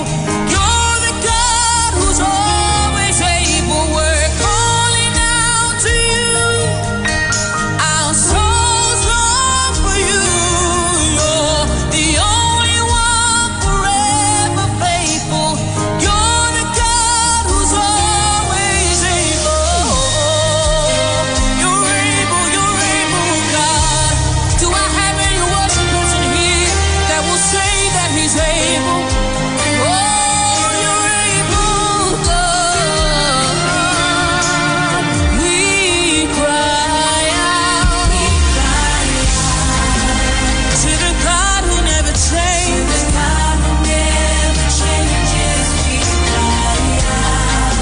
To the God who is eternal. We cry out to the only one. The views expressed are not necessarily the views of the management of the Street 919 FM. Tune in to the Street 919 FM every Friday from 9:15 a.m. to 9:30 a.m.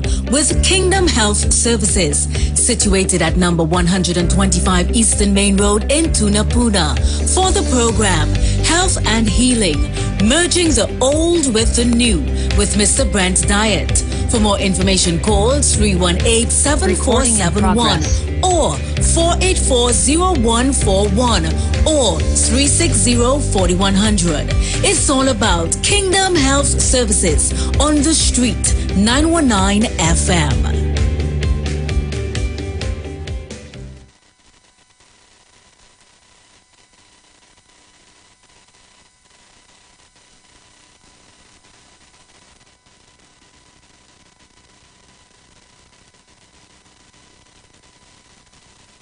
Good morning, Trinidad and Tobago, and at this time we have Kingdom Health Services with Mr. Brent Dyer, who is already on Zoom.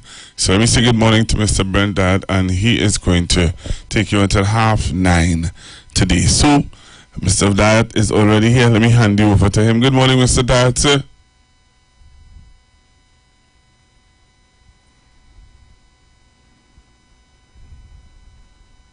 Good morning, Mr. Dyer.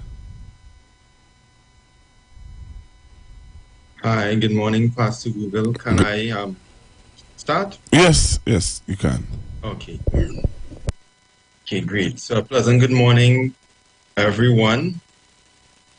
This is Brent Diet from Kingdom Health Services, and you are tuned into the program Health and Healing, merging the old with the new.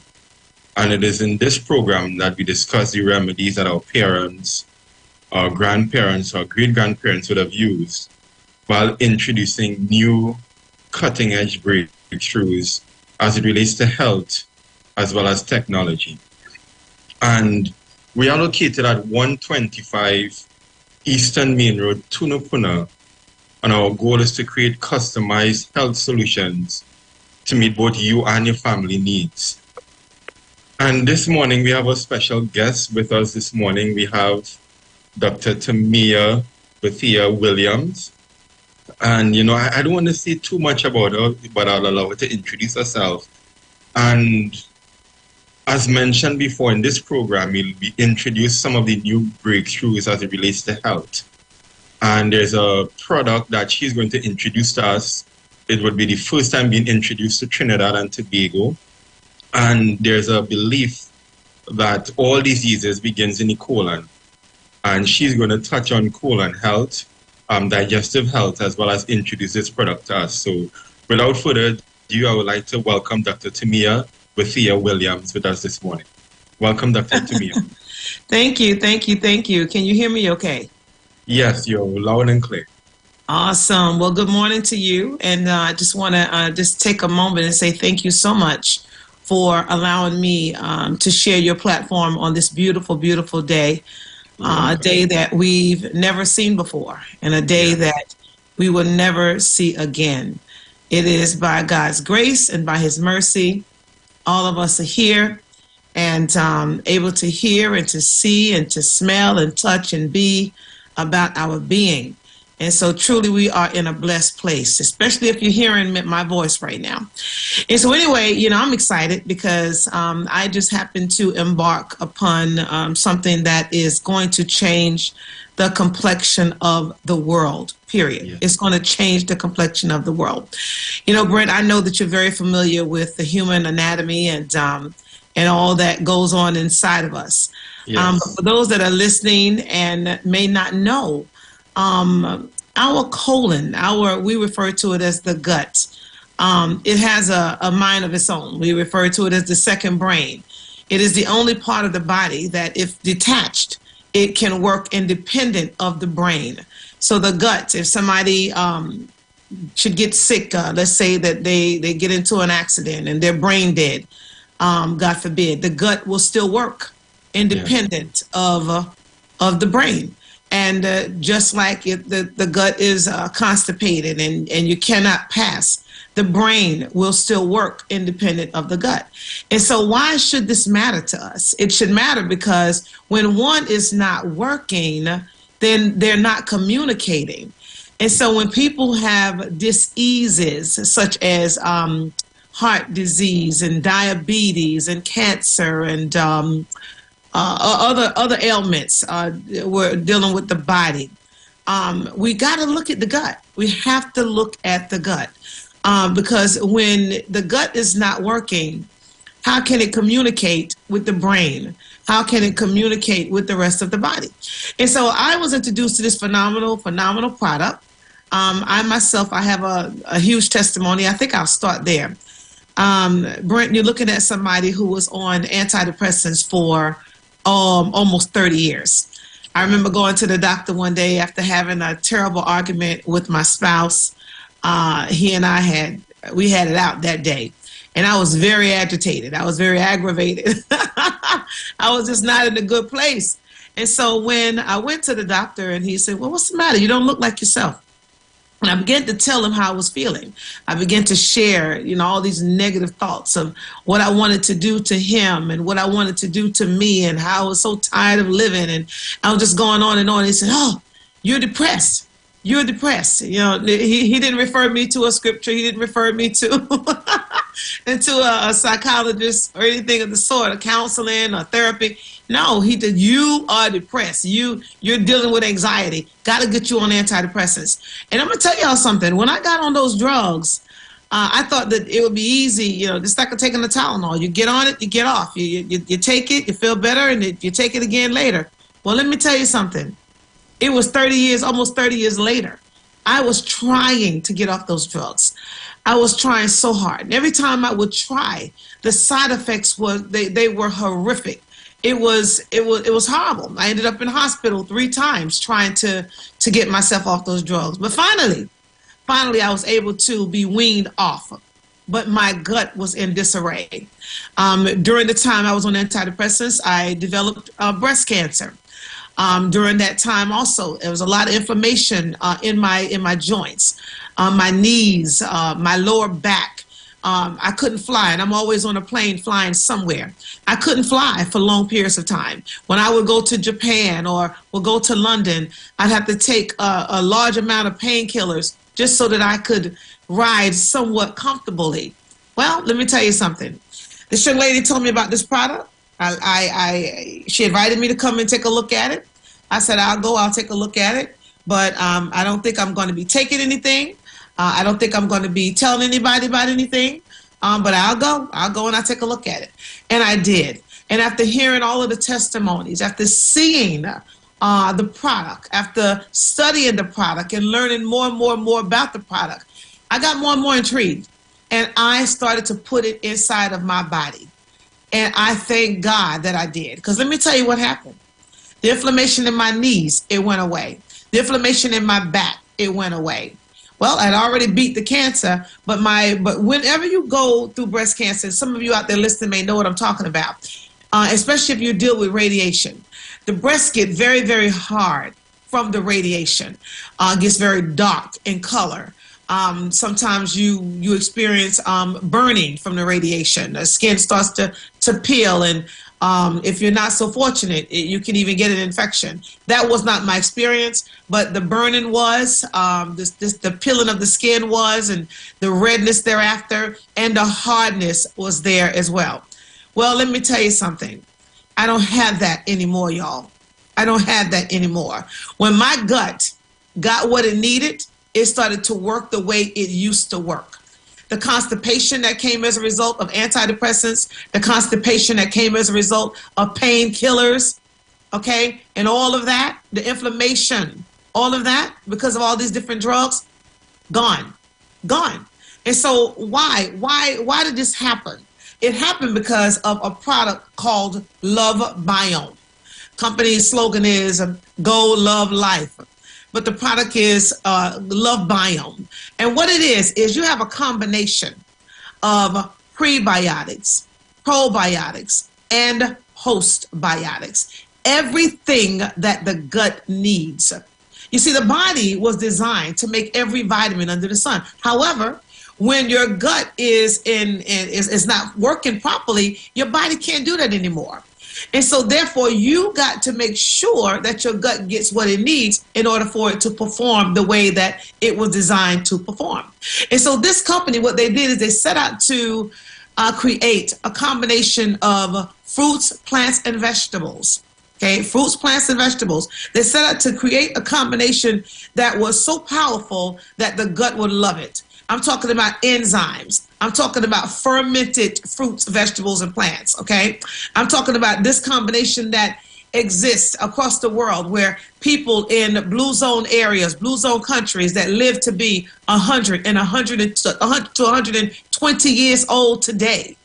You know, I know here in the United States of America, I don't know about in Trinidad and any place else, but I know here, when somebody turns 100, it's a big deal. It's like, oh my God, she turned 100. And they're in the paper, they leaned over, they cannot hardly see, they can't walk, they're all swollen. That's not how we were designed to be. These people, I'm talking about in places like Ethiopia, man, they are still riding cows, still raising cattle. They're still walking on the sides of mountains. They're still living their best lives at 100 years old. And so when they took these bodies and they did autopsies, of course, on these bodies because they want to find out, well, what is it? Why are these people living so long? What they discovered is some of the main ingredients in our product was inside of their gut. Their guts were functioning the way that it needed to function. And so what we're doing is we're bringing life back to the gut, if I will. I'm not going to make any claims. I can't make any claims. I can't tell you that the product is going to treat, it's going to heal, it's going to prevent, it's going to cure you of anything. But what I do know is that when you give the body what the body understands, and the body understands fruit, it understands plants, it understands vegetables, it understands that. And so when you give it what it understands, the body will respond accordingly. And so when we talk about pre, pro, and post, we're talking about a combination of 3 products, and one will detox the gut, one will balance the gut, and the other one will feed the gut. And so you have a combination of all 3. 96 organic fruits, vegetables, and plants harvested from all around the globe. And so here we have what we refer to as our Vital Power. It's in a powder form. Inside this bag is a scoop, and you take a scoop of this every single day, okay? Every single day. And you can see everything on the back of this bag here. You can read and you can understand. There is nothing in this that the body does not understand. Everything the body knows already. Then you have the balance. You take 2 tablespoons of this. I just say it this way. You take an ounce of this every day. And the same thing. The ingredients on the back, same thing. The body knows it. The body understands it. And we use what we call the main ingredient, the staple ingredient in our product is noni. And I'll tell you about that here in just a moment. And then this is detox. This is our detox, to detox the gut. And you can see on the back, you can read and understand everything in this product. Okay? Yes. As a matter of fact, I'm sitting here with mine today. I'm getting ready to take mine here shortly. I'm going to take my detox, and I'm going to take my my balance. And the reason I'm going to, you can take these products together. You can take it with or without medicine. We recommend the detox you take away from your medicine, at least an hour and a half away from your medicine, because it's going to start to detox your gut, right? And so you don't want to do that. But some people do, and they have a good result either way. And so back to the noni being our staple product. Dr. Jamia, yes, I'm sorry. Yes, our time is actually running very thin. What I may have to do next week, God's will, I may have to bring you on again. Okay. We have roughly a minute again to wrap up. So what I'll do, and this product is not in Trinidad as yet, and to be no, it's not. It's being launched, I think it's next week or next month. Yes, next. It's going to be December. We're coming there on Thursday, the first Thursday in December. And then we're going to be doing a presentation that evening at the Hilton over in Port of Spain at 7 p.m. And then we're going to be there again on that Sunday at 4 p.m. at the same Hilton in Port of Spain. Okay. So I want to thank you very much as I wrap up this morning's program. Just 15 minutes, but I definitely will bring you on next week again, God's willing. So I want to thank you. For those who like to contact us, find out more about this product, it's now about to be launched. And as you know, I do a lot of research. I'm not about promoting products just like that, but I like to do research and look at the ingredients to know that it would benefit those who I promote it to. And Noonie has a lot of phytonutrients and many other things in it that is beneficial to our health. So next week, God's willing, Dr. Tamia, we look forward to you being here with us again. For those of you who like to contact us, you can call us at 318-7471. That's 318-7471, as well as 484-0141, 484-0141. And join us here every Friday at Street 919 from 9:15 a.m. to 9:30 a.m. And look out for Dr. Tamia Bethia Williams next week, God's willing, as she continues to introduce this product to us in Trinidad and Tobago. So thank you once again, Dr. Tamia. And, I appreciate your time and for even the opportunity for you to share with us this morning. Oh, you're so welcome. And thank you for having me. Yes, so God bless you, everyone. Have a great weekend. And we'll be back here next week, God's willing. Yes.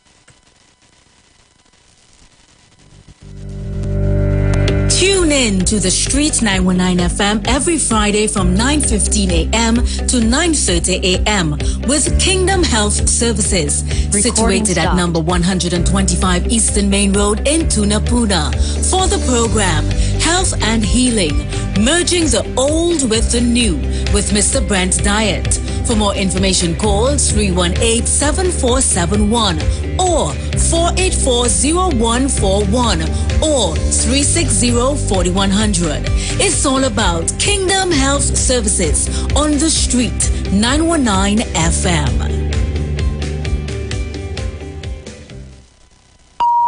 The views expressed are not necessarily the views of the management of the Street 919 FM.